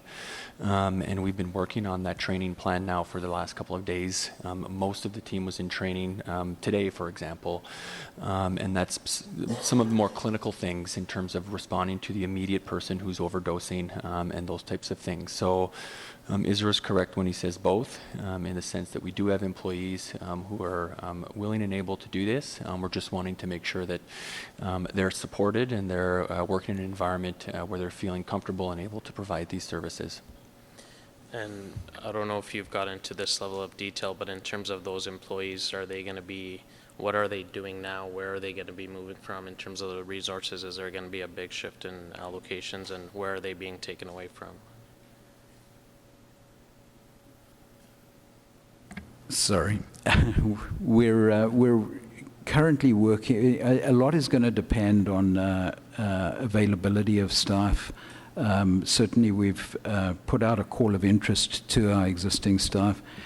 Some of the resourcing will be really, essentially it's an extension of existing programming, so there isn't that much greater a burden. But as we get into this and we look at the staffing needs, I expect there will be a need either to hire some new folks, and I think we'd be interested particularly in people with specific experience, at least on time-limited contract work, but also to deploy from other areas. And we've certainly been seized by the opioid issue. We've already deployed over the last 9 months or so. We've had several periods of time where we've deployed particularly our school health team away from other areas where they were working to address the opioid issues in schools particularly. So we do have some fluidity within the operations that allow us to, if necessary, even trigger formal continuity of operations plans and put certain work which is of less immediate priority to something of a back burner, and we'll be doing that and making those assessments as we go. And so for now and today, I guess you're asking for an interim, the ask is interim for 120 days, is that correct? And do you see that changing at all, or is this strictly an interim measure? Is that the 3 months when Sandy Hill would be up and running? So we've asked for 4 months in our discussions with Sandy Hill, and our thinking around the 4 months came from 3 or 4 different streams. Not in any particular order. We believe that we can go a long way to absorbing 4 months worth of funding. Together with the announcement that was made, using predominantly the money that was announced in June by the provincial government, although we had other plans for it, we think that we can use a lot of that money towards getting going, getting some experience, understanding what the needs are, and so and that money would let us probably put in about 2, 3, 4 months, depending on how we structure it. So we were certainly motivated by available resources that we were sure of. We were also motivated by the timeline that you've identified. Sandy Hill's timeline was a variable, but we were also motivated by a belief that this might be a different client group. That in fact, once we get up and running and we have an opportunity to really closely monitor and observe what is going on in the Lower Town area as well as in the Sandy Hill area, that we might conclude that both are needed. We might conclude that only one is needed. We just simply don't know. So we wanted to give ourselves enough time to be able to develop a coherent and defensible evaluation plan. And then really we're going into it open-minded as to what we'll find in the end. That said, my inclination is, and has always been in these conversations, that Sandy Hill's site at Nelson Street is probably not going to do it for this whole community. And so I've certainly postulated, generally speaking, about over the last year and a half, about where else we might need geographically fixed locations, or whether a mobile service like those now offered in 2 areas in British Columbia and a couple of areas in Europe, and certainly in Montreal, might be a way that this community needs to move into the future. So all of those things are in play, so to speak, and we don't have any preconceived ideas about what the evaluation will show. Okay. In terms of the legal implications in the report, it talks about adding on to the application with Health Canada to get the approval as the interim site there. So has there been any discussions on that with Health Canada, and what are the results of those discussions? The discussions we've initiated with the folks at Health Canada were really very much along the lines of our interest in pursuing a location in Lower Town, and our desire to learn from them what their experience in other jurisdictions has been, particularly through the filter of how expeditiously we could process things. And so predominantly the discussion is focused on what kind of arrangement, what kind of agreement, a partnership with the only organization in Ottawa that currently has an exemption approval would look like, and that's where we've really put most of the efforts of the discussion at this time. So we've worked closely with various levels within the Health Canada public service. and we've been working with our legal advisors, been working with Sandy Hill, and it looks like the proposal that's in front of you tonight is the best way to take the short and immediate term step.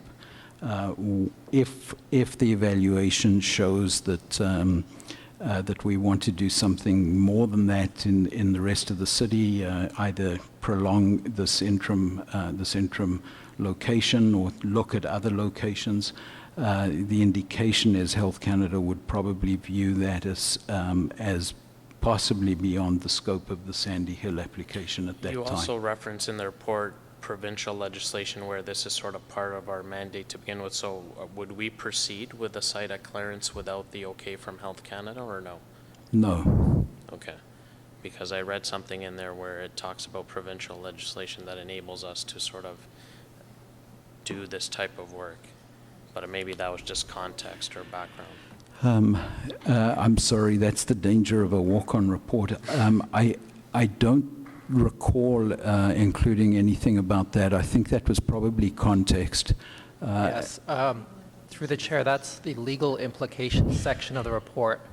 And the reference to the, what it is it's a reference to the mandate of the health unit in respect of harm reduction. So under the Health Protection Promotion Act, there's it falls within the broad health protection and promotion jurisdiction, as well as the Ontario Public Health Standards in the legal implications section states that the proposed interim site is essentially consistent with those standards. So it falls within the general framework of working with partners on harm reduction strategies and so forth. So that's the meaning of that statement. But we wouldn't be proceeding, as the doctor said, until we hear back from Health Canada and get the green light from them.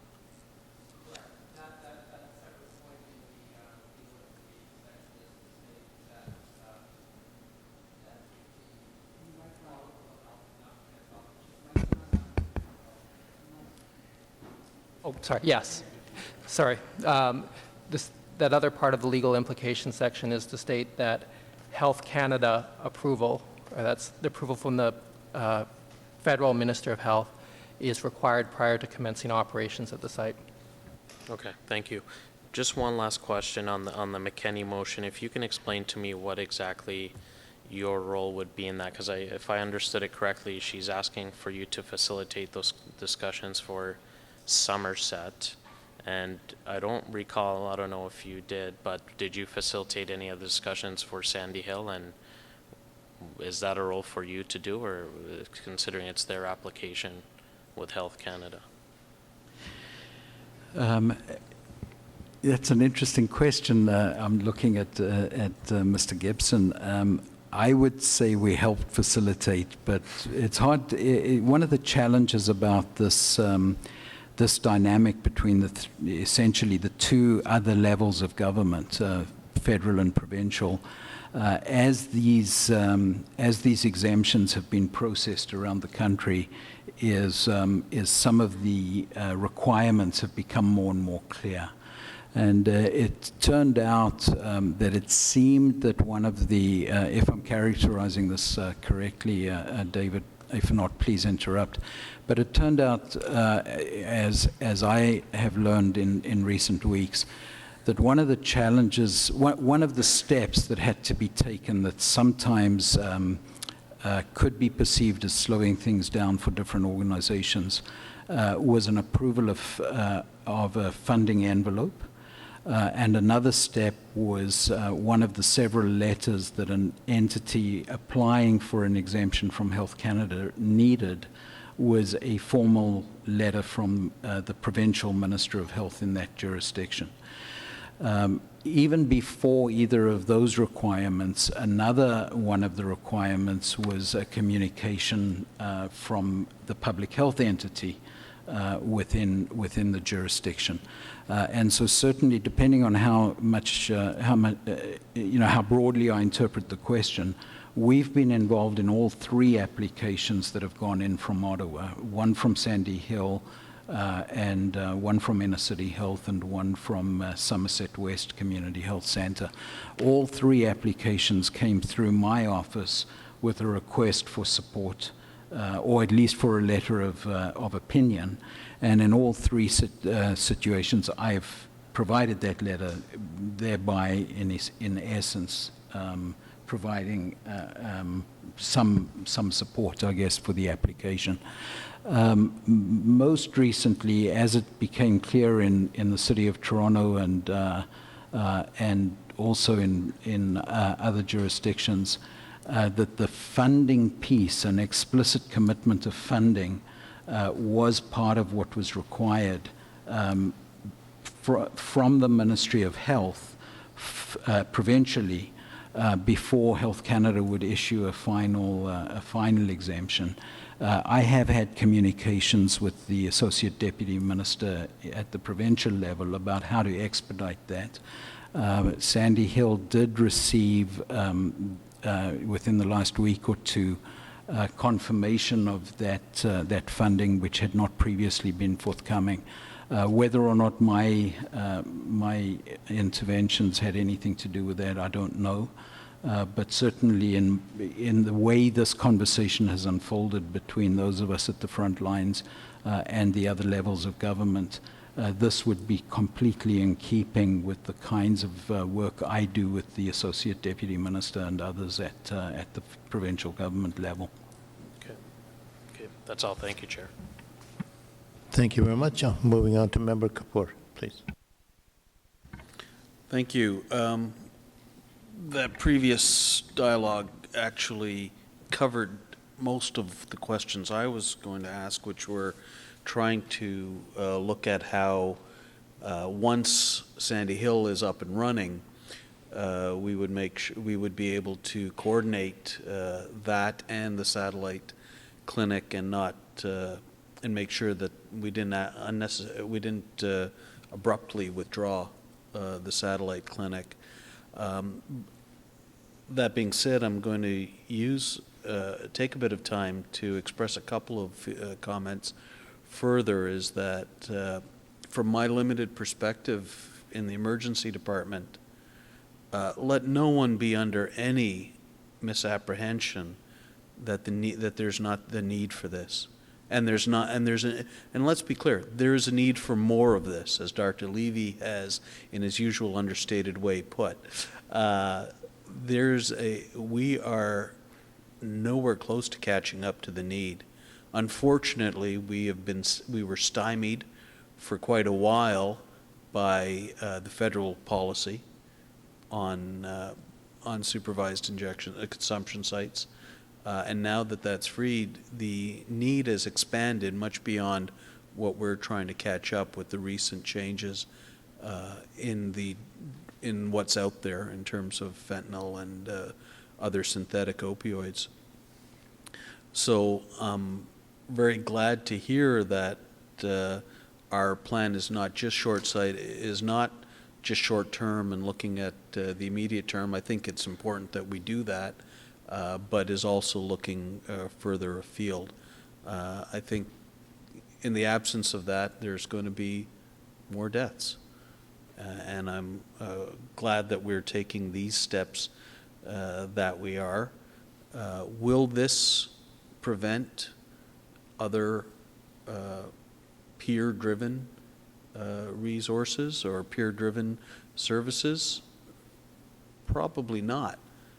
But the only reason that won't happen is because the need is so great.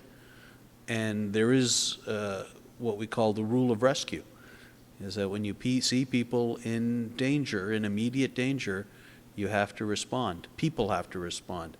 I'm glad we're taking steps to ramp up our response, but the fact that others are taking steps is not in any way, shape, or form a bad thing. It's just a sign of how far behind we unfortunately find ourselves, and it's a drive for us to make sure that we're catching up to that response, which this map indicates quite clearly is not localized in one place, is widespread throughout our area of jurisdiction. Thank you very much, Member Kapoor. And before we move on to Member Taylor, just want Member Kakish to move the motion to have us go past 7 o'clock, please.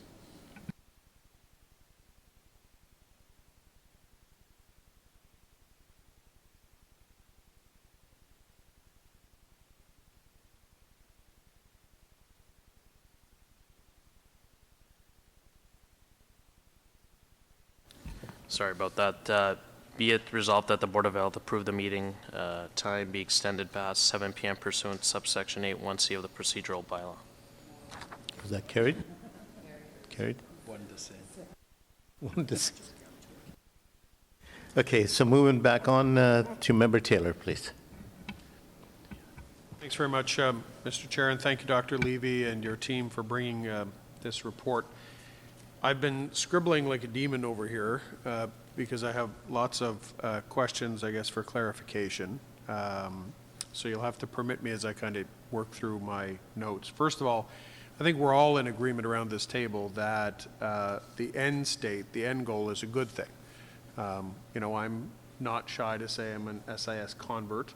I'm a strong believer in harm reduction services, and I think it is simultaneously sad that we need this service in our community, but at the same time speaks well that there are so many partner agencies and groups out there, including the ones that, you know, may not have been sanctioned, but saw a need and stepped in to fill it, as uncomfortable as it made us feel. I think it's probably clear that there's strong medical evidence in the value of SIS sites. You know, I think I'm not a doctor, but the evidence seems to convince the medical community that there's efficacy in this approach. So I see value in that. I also personally happen to believe that our CHRCs and our community partners like Intercity Health are probably best positioned to be the delivery agents for this, but I don't know that for sure. As a board member, though, not a medical professional, I have a couple of pieces of feedback, some thoughts and concerns, and I just want to walk through them. First and foremost, you'll have to kind of forgive me because I'm not entirely sure why this report was dropped on us tonight, as opposed to even a few hours in advance.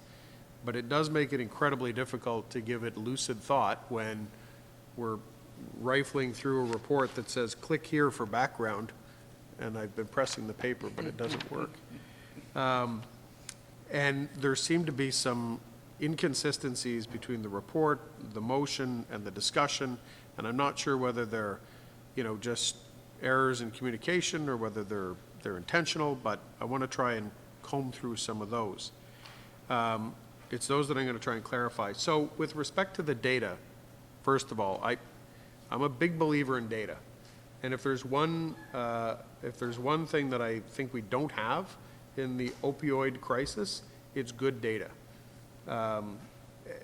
In Andrew's presentation, he made reference to drug overdoses and opioid overdoses and the increases in both. But I'm unclear whether or not, and regardless, I mean, I think the outcome is we need the SIS site. I just want to make sure that we're tracking the right pieces of data.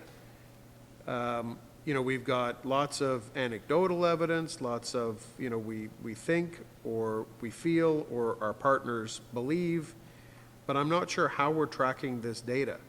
So a few things that jumped out at me were suspected drug-related overdoses as opposed to actual. How long does it take for us to confirm a suspected drug-related overdose and a real drug-related overdose? Yeah, so so thanks for the question. So I mean, the data is it's tricky. The suspected drug-related overdoses that you're referring to, I think, refers to the emergency room visits. That is when we talk about the early warning system. It's what we've developed in partnership with the Ottawa Hospital. Well, actually more than the Ottawa Hospital, several partners, several hospital partners.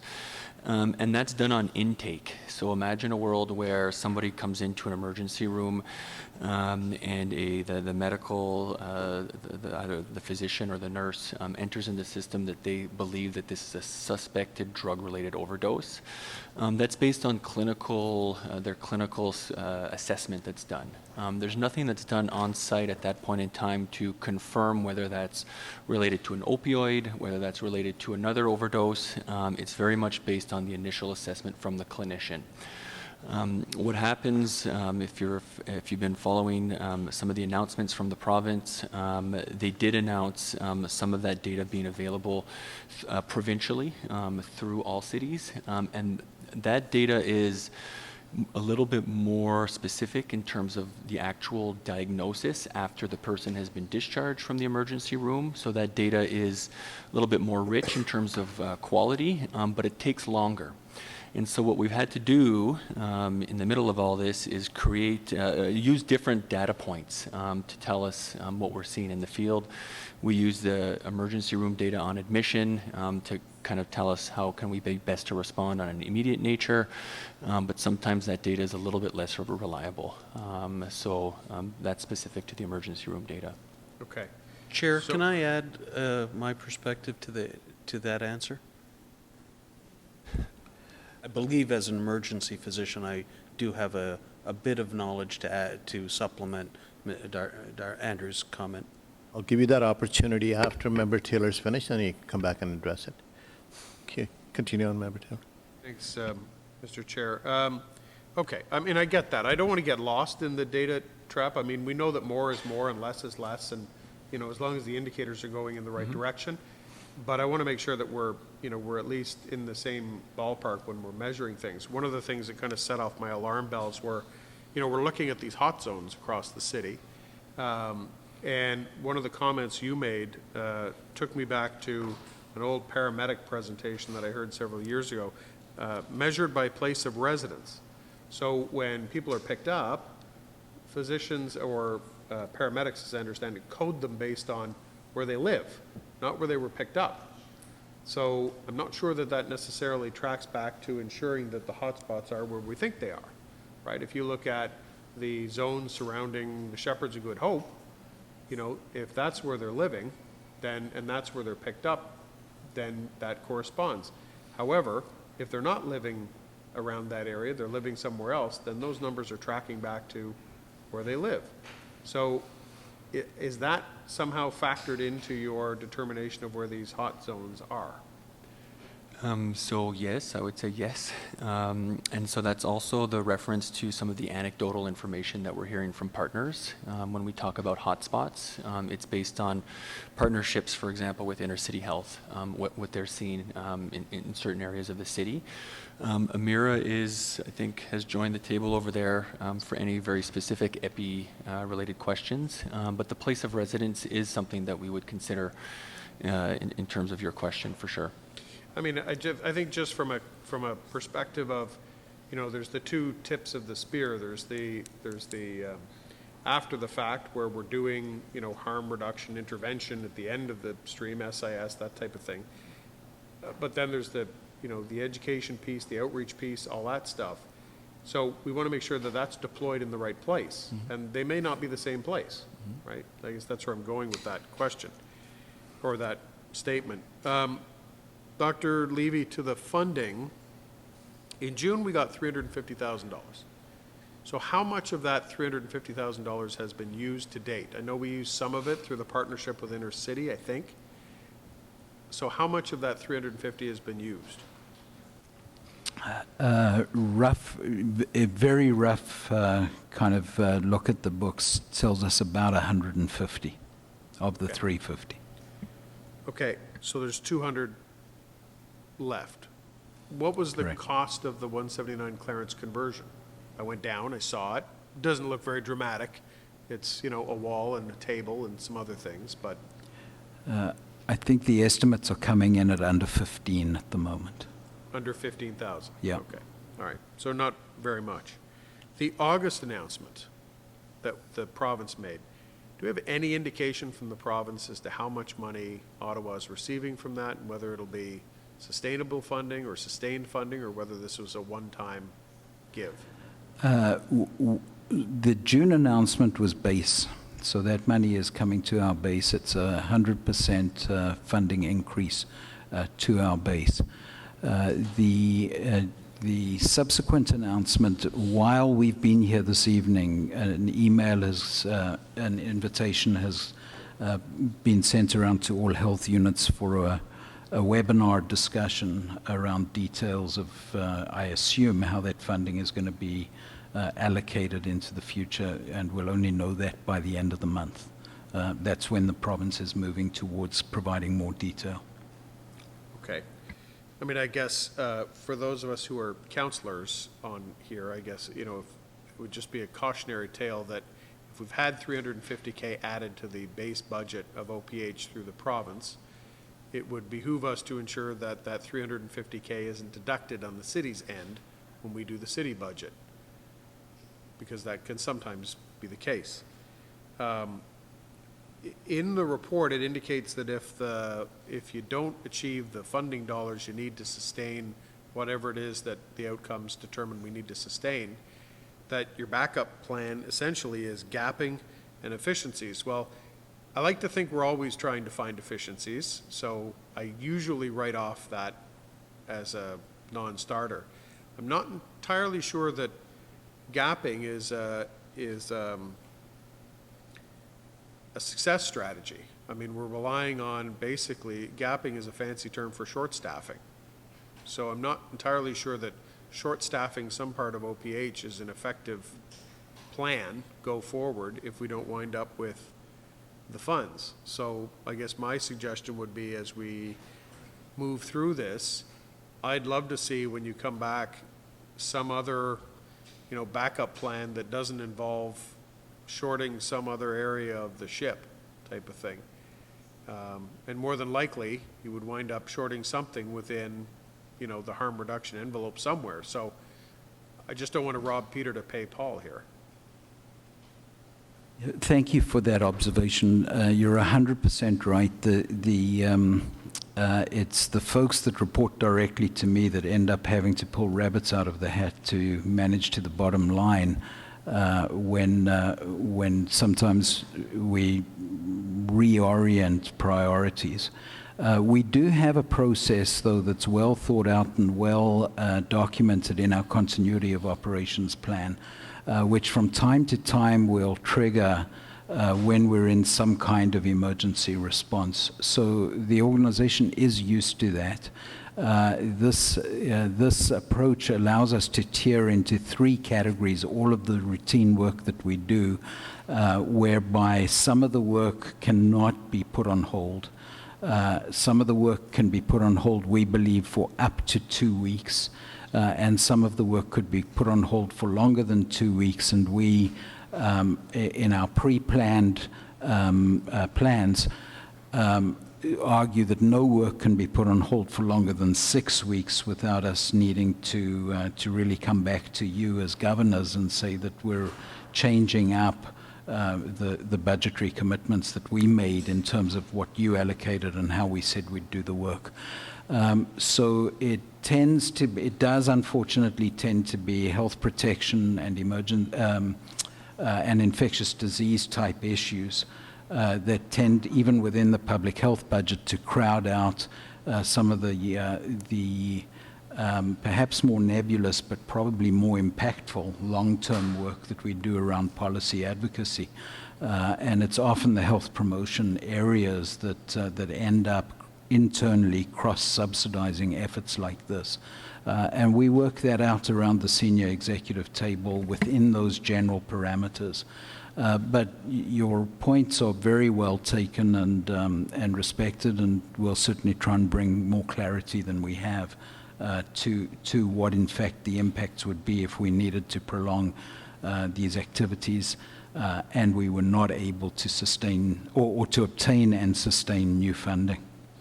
I guess my feedback is this is, you use that term crisis response for in-crisis response. I mean, we talked about this at our board retreats some time ago. I'd love to think this is crisis response, but unfortunately I think it's the new normal. So I think we have to get used to operating in this environment, not thinking we're eventually going to get out of it or we're going to be out of it in 60 days or 120 days.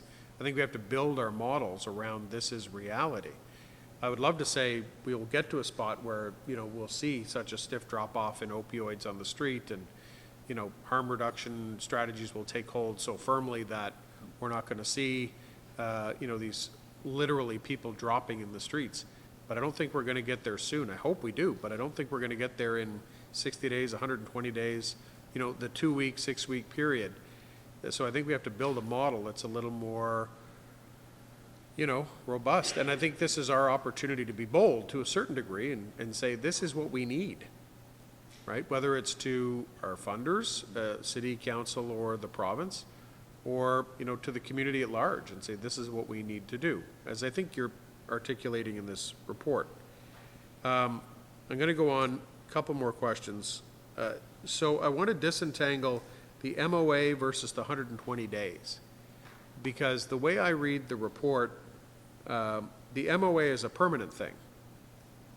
And what expires in 120 days is the interim period of the MOA, but not the MOA itself. Do I have that correct? I will look to my legal advice, but that's not my interpretation. The MOA... That's what's in the motion that Vice Chair Poirier moved. The interim period of the MOA will expire in 120 days. But the report says the MOA expires in 120 days.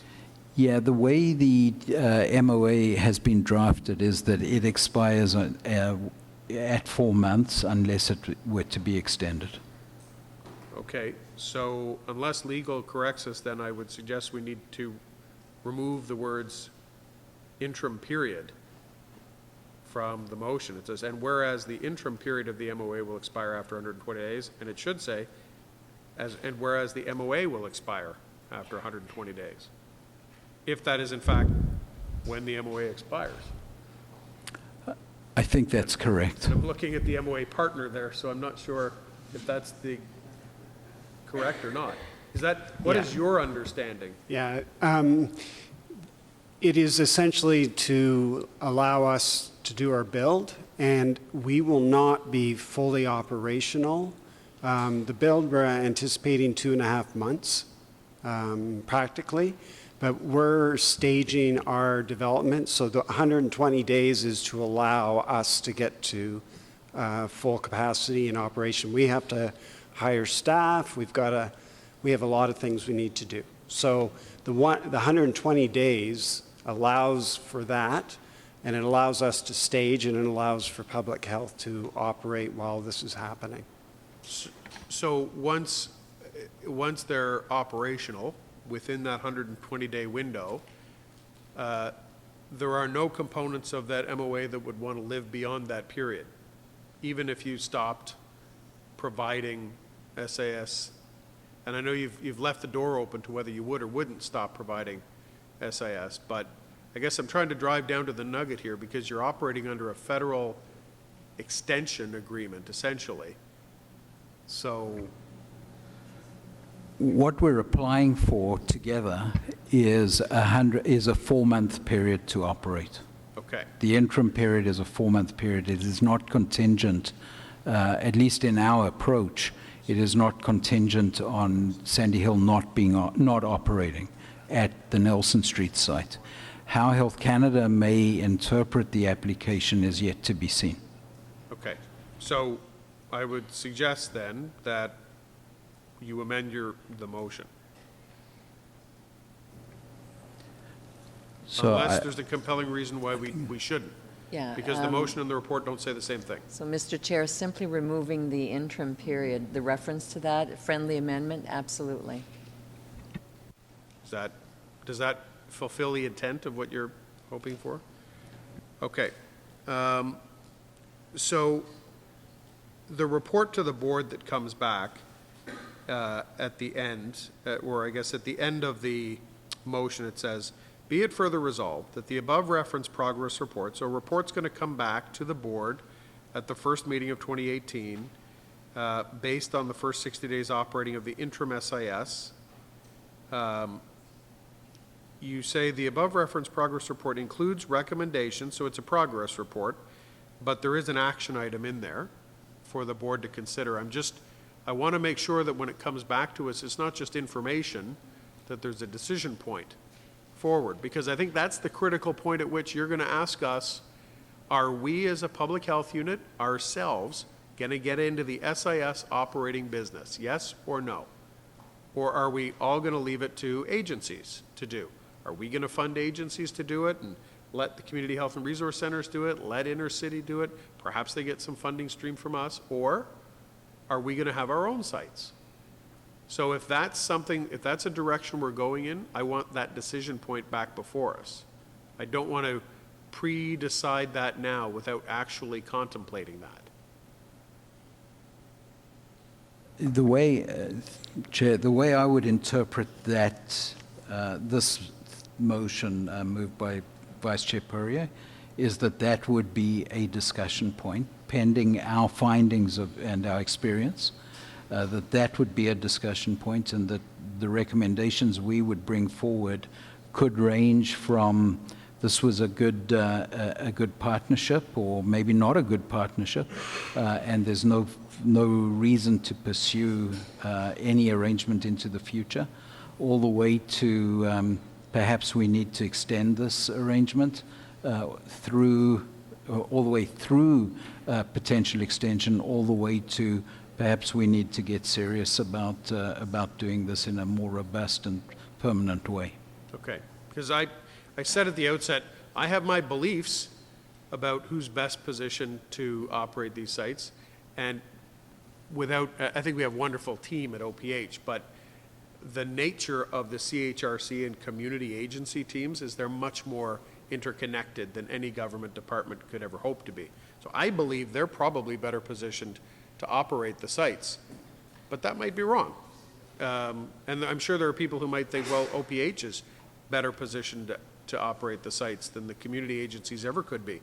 But we need the evidence of this interim pilot operation to determine that. So on the basis of what you just said, then, I find the second part a little bit challenging. It says, the above referenced progress report includes recommendations for a more permanent solution for enhancing OPH's harm reduction services through the provision of SIS at fixed or mobile facilities, provided that all legislative requirements. So it doesn't say the above referenced progress report include recommendations for a more permanent solution for enhancing OPH and or its community partners and or other partners. It only says us. It says there must be a recommendation in the report that comes back that says how we are going to start operating SIS sites. It doesn't say or others. So just trying to keep in congruence with what you just said, which is, well, it may very well be that it turns out there's different models we want to consider, then we should allow for that possibility now. At least if that's actually the intent of the department.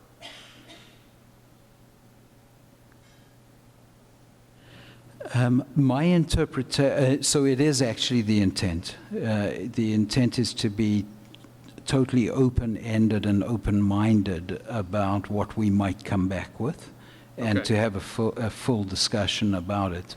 I can see on a close read why it may appear that this presupposes one direction, but my interpretation is that we would come back with whatever the information tells us, and we may well recommend that we have no further role, that we've played our role in the interim period, and for the time being, partner agencies are doing what they need to do, and we're okay. So that's certainly within the realm of what I would see here as possible. And I respect that you believe that, but that's not what's written here. At least that's not what I feel is written here. It doesn't say that there is any other way forward except we operate the sites. In fact, it doesn't even say that we may not. It says we will. So either we need to add to this clause or we need to subtract from this clause. So I defer to the chair on how he wants to handle that. So if you want to put your recommendation on the table, Member Taylor, and then we can ask Dr. Levy to accept that. Sure. Well, then I'll ask the mover, can we add a friendly amendment to that clause that would simply say, harm reduction services through the provision of SAS at fixed or mobile facilities or through partner agencies, through partner community agencies or other community agencies? Yes, I will accept that as a friendly amendment. I think I understand the intent of it, and it's not to presuppose anything. Yes. Okay, all right. So I'm looking at our friend in legal. Can we have that added to this motion then? Through the chair, my understanding is that this is a friendly amendment. Yeah. Yes. I don't foresee any legal impediment to proceeding on that basis. Okay. Point of order, Chair? Yes, Member Kapoor. Not that I have one, but to be clear, friendly amendments require that they be accepted without objection by the entire assembly, not just the mover. So I'm not saying I have an objection, but I don't want this to be a precedent for future times. It's just a friendly amendment that the mover has to accept, and then board votes.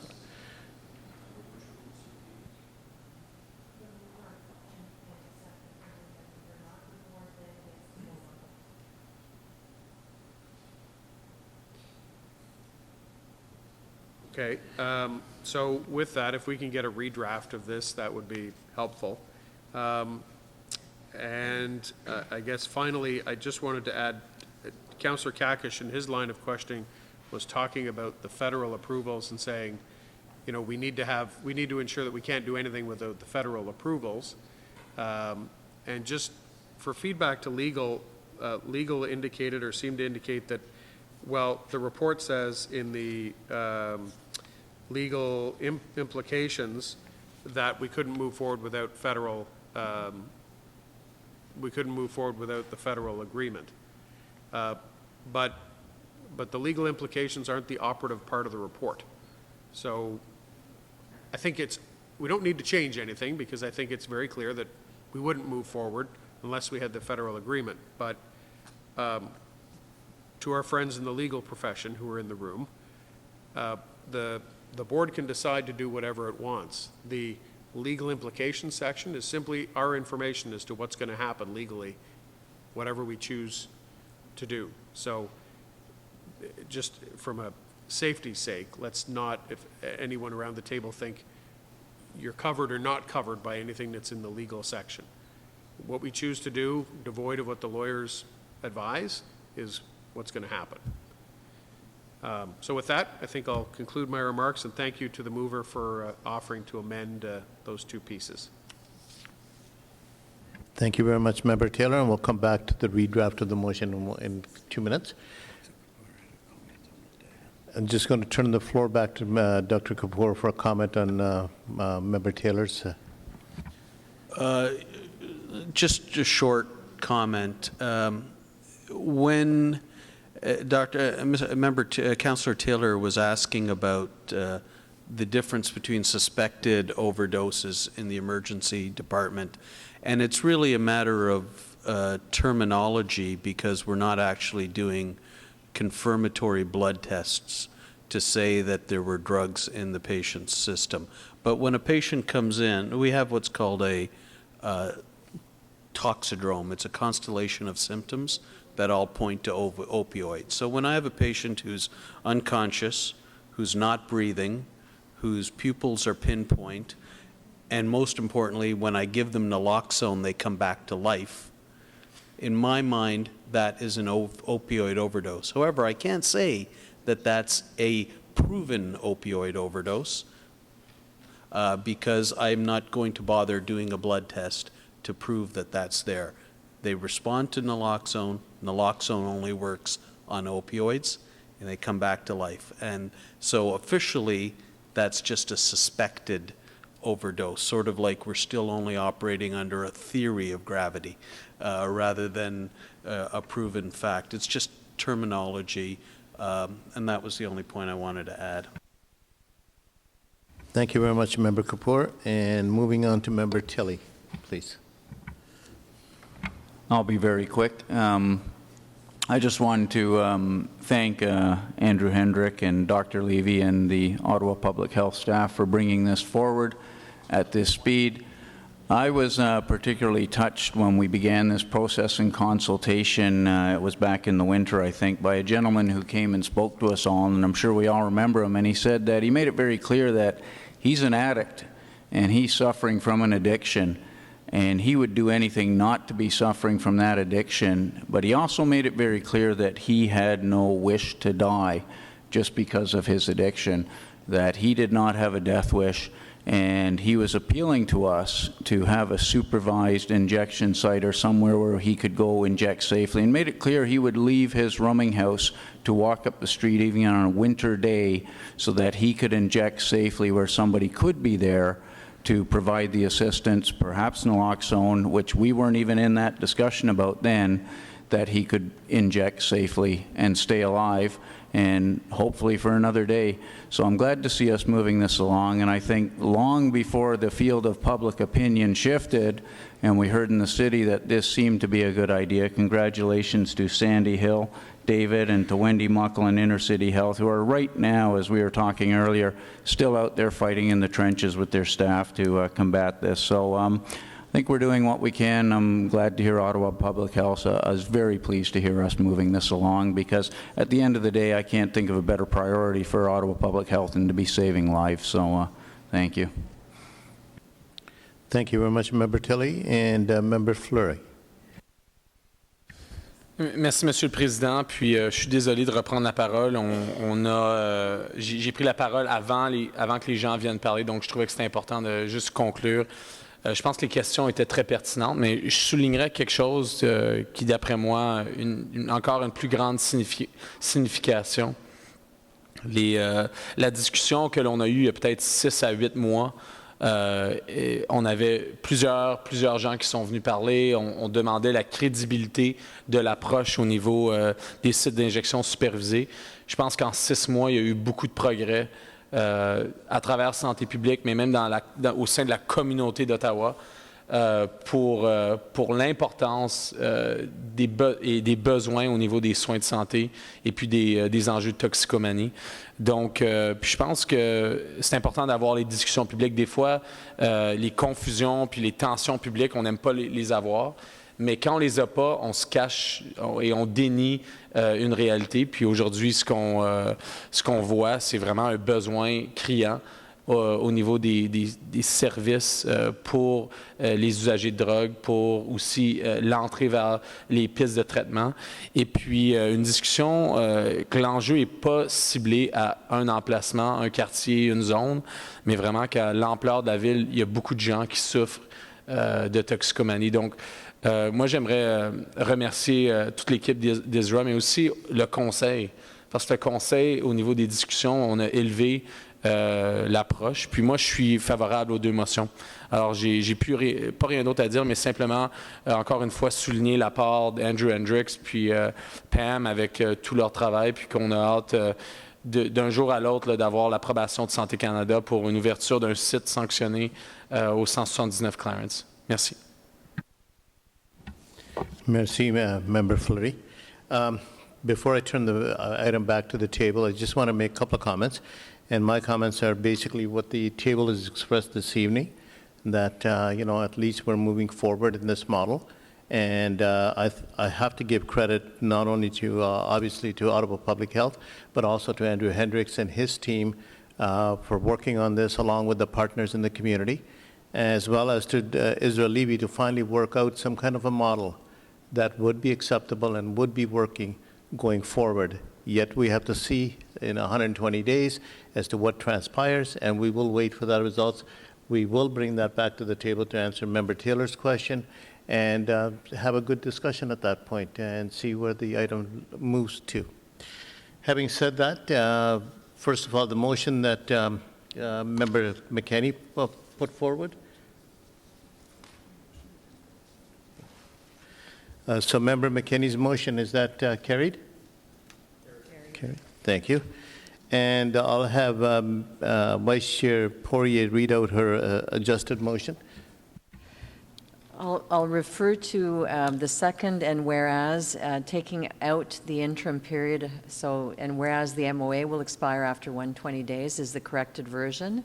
And then in the last section, we say, for a more permanent solution for enhancing OPH's harm reduction services through the provision of SIS at fixed or mobile facilities, either directly or through partner agencies. And the rest remains the same. Is that amended motion carried? Carried. Thank you. So now we'll turn to the recommendations of the report. Item number 1, receive this update for information. And 2, authorize the medical officer of health or designate to execute an agreement with the Sandy Hill Community Health Center for the provision of interim supervised injection services to enhance existing harm reduction services at 179 Clarence Street as outlined in this report. So is that carried? Thank you very much. Well, that was good discussion, so happy to have that. And moving on to item number 4.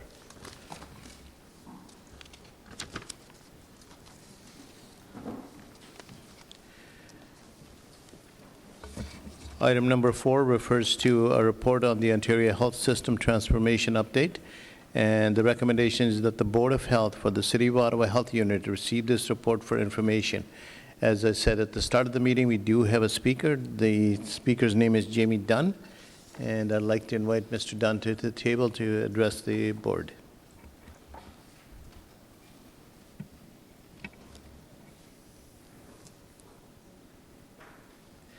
And Mr. Dunn represents Civic Institute of Professional Personnel. And so, welcome, Mr. Dunn. You have 5 minutes to address the board. Hello. Good evening. Thank you for giving me the opportunity to speak to you tonight. So my name is Jamie Dunn. I'm the Executive Director of the Civic Institute of Professional Personnel, which you may know as CIPP. And I'd like to take a few minutes just to speak briefly about the proposal by the expert panel on public health to merge the current 36 public health units into 14. So for those of you who don't know, CIPP is the largest union in Ottawa Public Health, representing over 400 of its employees. Our members are public health nurses, supervisors, policy experts, communications professionals, and they serve in many other roles within the organization. CIPP has been representing professionals at municipal government for over 64 years. And while we are committed to strong representation, we've always used an approach of collaboration, trying to build relationships with management so that we can solve problems. While we've intervened in many issues over the last 2 years since I've been there, I can say that we haven't filed a single grievance. Yet we solve problems, and that's because that's our approach. Our members are professionals, and they want to get on with their work, not get bogged down in conflict. So, as an independent local union, we are uniquely positioned to make workers and workplaces our sole focus. In our view, the move to amalgamate public health units will undermine this relationship and also threaten the focus that has made public health programming such a success in Ottawa. We have just 3 points to make about this proposal. First, with the amalgamation, there will be an enormous labor disruption. In this region, the reorganization, as recommended, will require the combination of Eastern Ontario, Ottawa, Lanark, and Renfrew public health units. Both Lanark and Renfrew health units will be divided.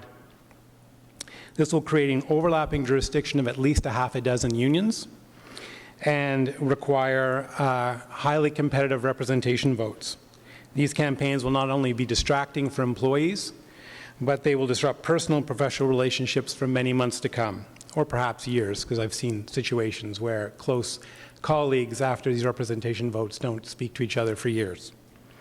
Programs and services will suffer during this period, and there will be no demonstrable benefit to justify putting employees through this stress. The second point is internal resources and capacity will be jeopardized. With the specter of working for a new, unknown organization, many staff will decide to apply for city jobs. This is very common where employees have options to find jobs with their existing employer. The outcome will be a loss of experience, expertise, and capacity that will set programs and services back, many of which serve the most vulnerable in our community. And finally, local planning and focus will be lost. Our members are professionals committed to improving the health and wellness of people living in Ottawa. This is a personal commitment as a member of a community, not a distant bureaucratic exercise. The focus of public health is to understand and know the community. This takes a special kind of professional who is committed to their family, friends, and neighbors. They want to make a difference right here at home. This proposed reorganization will undermine this dynamic, making planning and delivery of programs much more responsive to provincial goals than needs in this community. Indeed, every small town and rural district will now see their needs coming second to the major urban centers that have the gravitational force to monopolize the planning process. We believe this is contrary to the principles of public health. To conclude, the purpose of the recommendation to amalgamate various public health units is ostensibly to facilitate the integration of health planning. There is currently no barrier to this goal except the will of those involved to fully participate. Imposing this new structure will undermine the connection of public health units to communities they serve and usher in a protracted period of workplace disturbance that will serve neither the employees nor their communities. It is our hope at CIPP that another approach can be found to foster cooperation and integration in the health sector without the problems inherent in this proposal.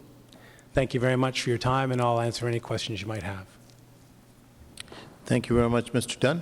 Are there any questions? Member Taylor? Thanks very much, Jamie. Appreciate you coming out tonight. And this is something that that AMO has been dealing with as we're trying to work through what AMO's position is on the recommendations from the expert panel and our feedback. Can I ask of you, your presentation that you presented to us tonight, have you shared that with the Association of Municipalities of Ontario? And if not, would you be willing to do so? Certainly. Okay. Thank you very much. Thank you very much, Member Taylor. Any other questions or comments? See? Sure, Dr. Thank you, Chair, and thank you very much for bringing those issues forward tonight, Mr. Dunn. Just for the information of the board, it is in the report itself, but this has been a challenging file, the transformation file. It's been a slow drip in many respects. The province started moving on it about 3 years ago. It's hard to maintain, or we've found it challenging, even those of us who live it every day, to keep abreast of how the themes have evolved over time and matured over time. But just for your clarity, the material that Mr. Dunn is speaking to is predominantly found in the expert panel report that we circulated when it was released by the ministry in July. And at this time, that report is out for consultation. Alpha is almost certainly going to be putting in some kind of response, and we intend to bring back the Alpha response to this board, certainly at the next meeting. And then, as Member Taylor has pointed out, AMO is also quite interested in this through the municipal lens. It's quite challenging. Some of the kinds of things that are being contemplated in that report are really very, very transformative, major disruption and transformation. I'm on record, and I spoke, as the chair mentioned, at the AMO annual meeting about this, as seeing the glass as half full and half empty. I think there's significant potential risk. We've heard about some of it this evening. There's also some really significant potential benefit from the kinds of things that are being contemplated in that report. What I wanted to specifically tell you is that the ministry bureaucrats are very firm in their communication with us that they have not made any policy recommendations to the political or to the elected decision makers about what would go forward and what wouldn't go forward and on what timeline. So I feel I should really just impress upon you that this is, in some respects, arguably a trial balloon. and timing in terms of the inputs back to the ministry from organizations that may be affected or from us may well prove to be the most sensitive piece of how we move the board's interests forward. So we will be bringing you further updates on this as this all evolves. Thank you very much, Dr. Levy, and thank you very much, Mr. Jameson, for attending this evening, for presenting to us. Thank you very much. Thank you. Can we receive this report to the board? Received. Thank you. Moving on to item number 6, update on Ottawa Public Health's immunization strategy. We do have a presentation, and we got Marie-Claude Turcotte, Program Manager for Vaccine Preventable Disease, and she will speak to the PowerPoint.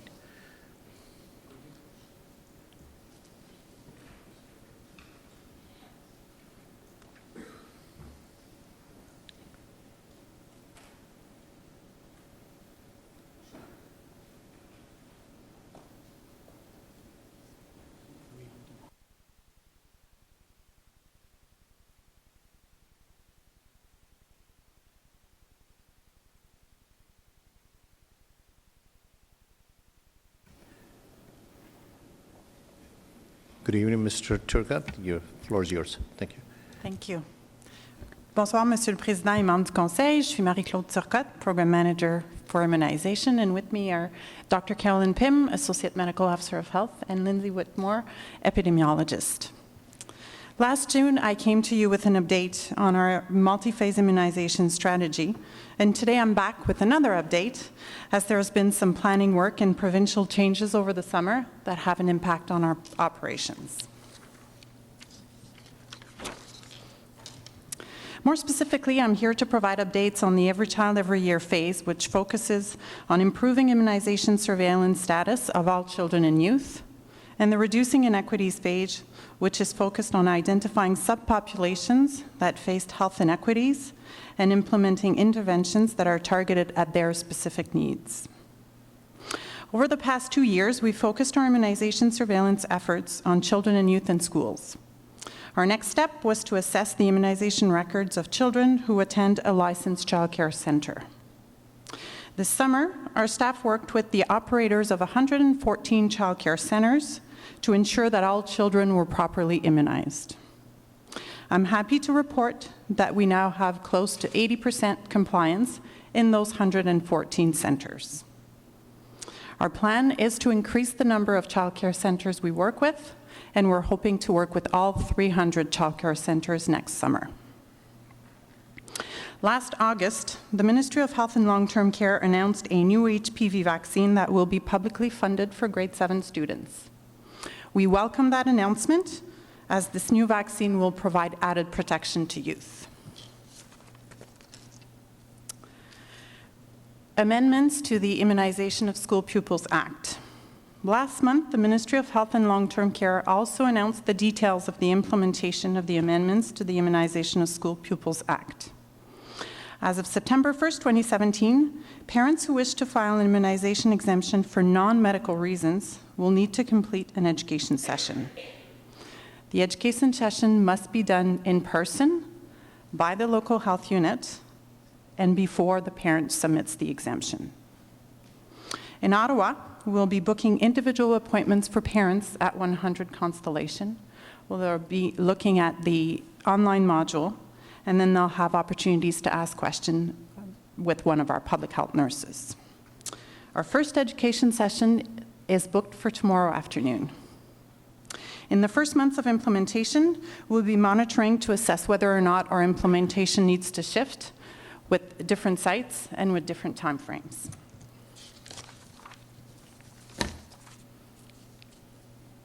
The Universal Influenza Immunization Program. In aligning with the goal of reducing inequities, OPH will continue to focus the delivery of the immunization program to meet the needs of the residents who are facing barriers in accessing the vaccine. There has been increased access to the vaccine in the community through physicians and pharmacists. And we've also seen an 80% drop in the number of vaccines being administered directly through OPH community clinics in the last 5 years.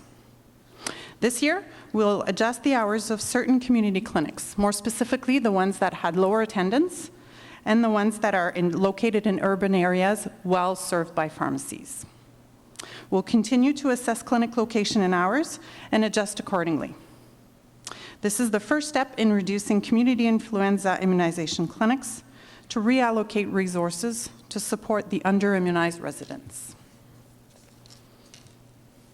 Speaking of supporting the under-immunized residents, OPH has been delivering immunization clinics for newcomers. Last spring, one of our partners reached out to us to assist in meeting the immunization needs of the growing newcomers population residing in an urban family shelter. OPH conducted clinics at the shelter in order to meet the immediate needs of the population. Given the need for immunization of the newcomers population, and in an effort to better understand their specific needs and barriers, OPH has entered into a demonstration project with key partners to provide immunization services and collect information to inform a comprehensive plan to address those specific needs in a more sustainable way. Thank you.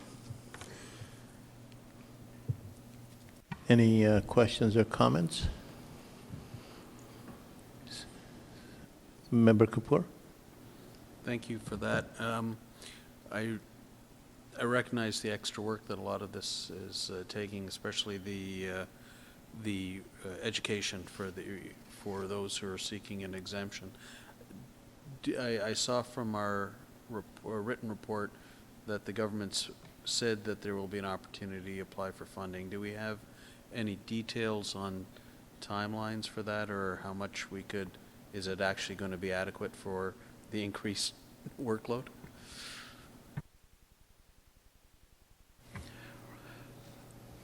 At this stage, we don't have timelines for it, but typically when the ministry sends that kind of signal, it's usually we'll usually subsequently get an invitation for an in-year funding request. And we're able to pursue that. So we would track the costs, aggressively track the costs, and expect a request for submission of those costs. That's typically how it works. Thank you for that. And supplementary, the ministry often also has opportunities for other 100% funding. Is this a separate, or would that be incorporated in the usual stream, or at least how has that been done previously? It's been done differently in different years previously. So we still haven't got our 2017 funding allocation. So I would expect that this would probably be separate from the usual process, because this year we were invited to put in one-time applications in March. And so this would be a supplementary if it were to come in 2017. Member Vice Chair Poirier. Thank you, Mr. Chair. Just a quick comment. We were commenting at the education session prior to the meeting about this is an unusual move, but no doubt in recognition of the importance of immunization and its impact on others. The one question, and because we are just starting this, I think it'll be really important to track the before and after results, and I know that you know that, so. Yes, absolutely. We will be tracking parents' reaction and the number of exemptions that are filed following the education session. Thank you. Anybody else? Seeing none, thank you very much for your presentation. And could we ask the Board of Health to receive this report? Received. Thank you. Item number 7, Federal Government Healthy Eating Strategy Consultation. Member Fleury wanted to hold that report. I did. I'm a bit perplexed in receiving the report for the simple reasons that we've participated, we've submitted our comments. My understanding is that we don't have a clear answer on the range of directions that the feds are taking. So I guess my question wasn't to a specific element of detail. It was more to a question of shouldn't this be more previously distributed information? Because if we receive it at the board, in my mind, it puts us in a position where shouldn't it be an item for approval? And if it's for approval, we should restate what our submission was to the review. Sorry, mine is more semantic and process rather than content. Thank you very much. Appreciate that feedback. To some extent, they're judgment calls. We do respond frequently to consultations, and sometimes we come back to you and we ask we always seek to keep you abreast and informed of what we've responded to and how we've responded. Sometimes we come to you and ask for an endorsement or a change, and that's really where we think that this board might want to wade in a way that's different from how the staff have approached it, or where the timing allows for an extra gravitas to be brought from the board beyond what can be brought from the MOH's office alone. They are judgment calls. We don't have any fixed sort of rules on this. I think what motivated me on this one in particular was the previous interest that this board has had and the fact that it's part of our strategic, or your strategic directions. And that's why we wanted to be sure that there was an opportunity for discussion. The point is taken. It could have been information previously distributed as easily as some of the others. Very fair, and I appreciate that. Maybe on a note to that, I think the food-related chronic diseases that are being more and more covered now. I mean, I'm impressed with the amount and range of documentaries that have come out in the last year by generally good sources, and obviously not everything's factual, but certainly good reflections require us beyond the food guide to, and we've talked about that at our retreat, but to have maybe more of an aggressive role of public health in informing I think we do a good job in schools, we could do a better job, but I think it's beyond that. It's the parents with the lunches, it's the shopping carts on the weekend grocery trip. I think I know that we're pulled in every direction on priorities in the last while, but that's one where from a proactive,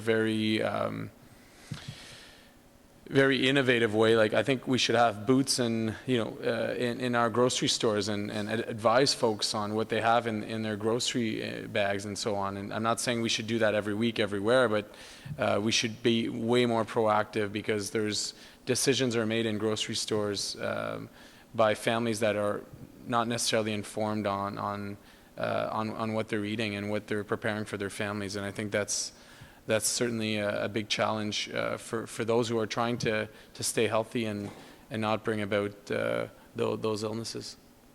I'm not looking for an answer here, but mainly.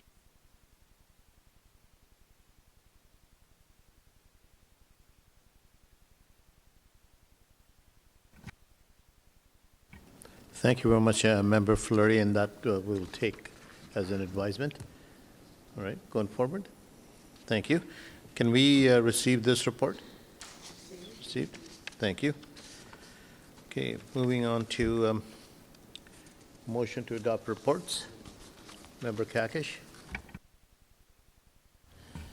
Be it resolved that the Chair of Board of Health verbal report, the Medical Officer of Health verbal report, the Harm Reduction and Overdose Prevention Status Report, the Ontario's Health System Transformation Update Report, Ottawa Public Health Submission and Response to Public Consultation, Legalization of Cannabis in Ontario Report, the Update on Ottawa Public Health Immunization Strategy Report, the Federal Government Healthy Eating Strategy Consultation Report, the 2017 Operating Budget Q2 Board of Health for City of Ottawa Health Unit Status Report, the Delegation of Authority Report for contracts awarded for the period of January 1 to June 30th, 2017, and the Ottawa Board of Health Public Health Funding and Accountability Agreement 2017 Mid-Year Update Report be received and adopted.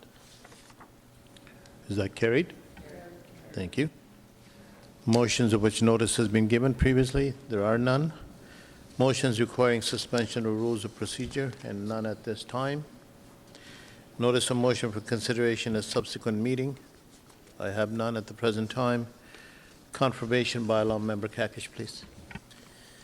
Be it resolved that confirmation bylaw number 2017-4, a bylaw of Board of Health for the City of Ottawa Health Unit to confirm the proceedings of Ottawa Board of Health at its meeting of September 18, 2017 be read and passed.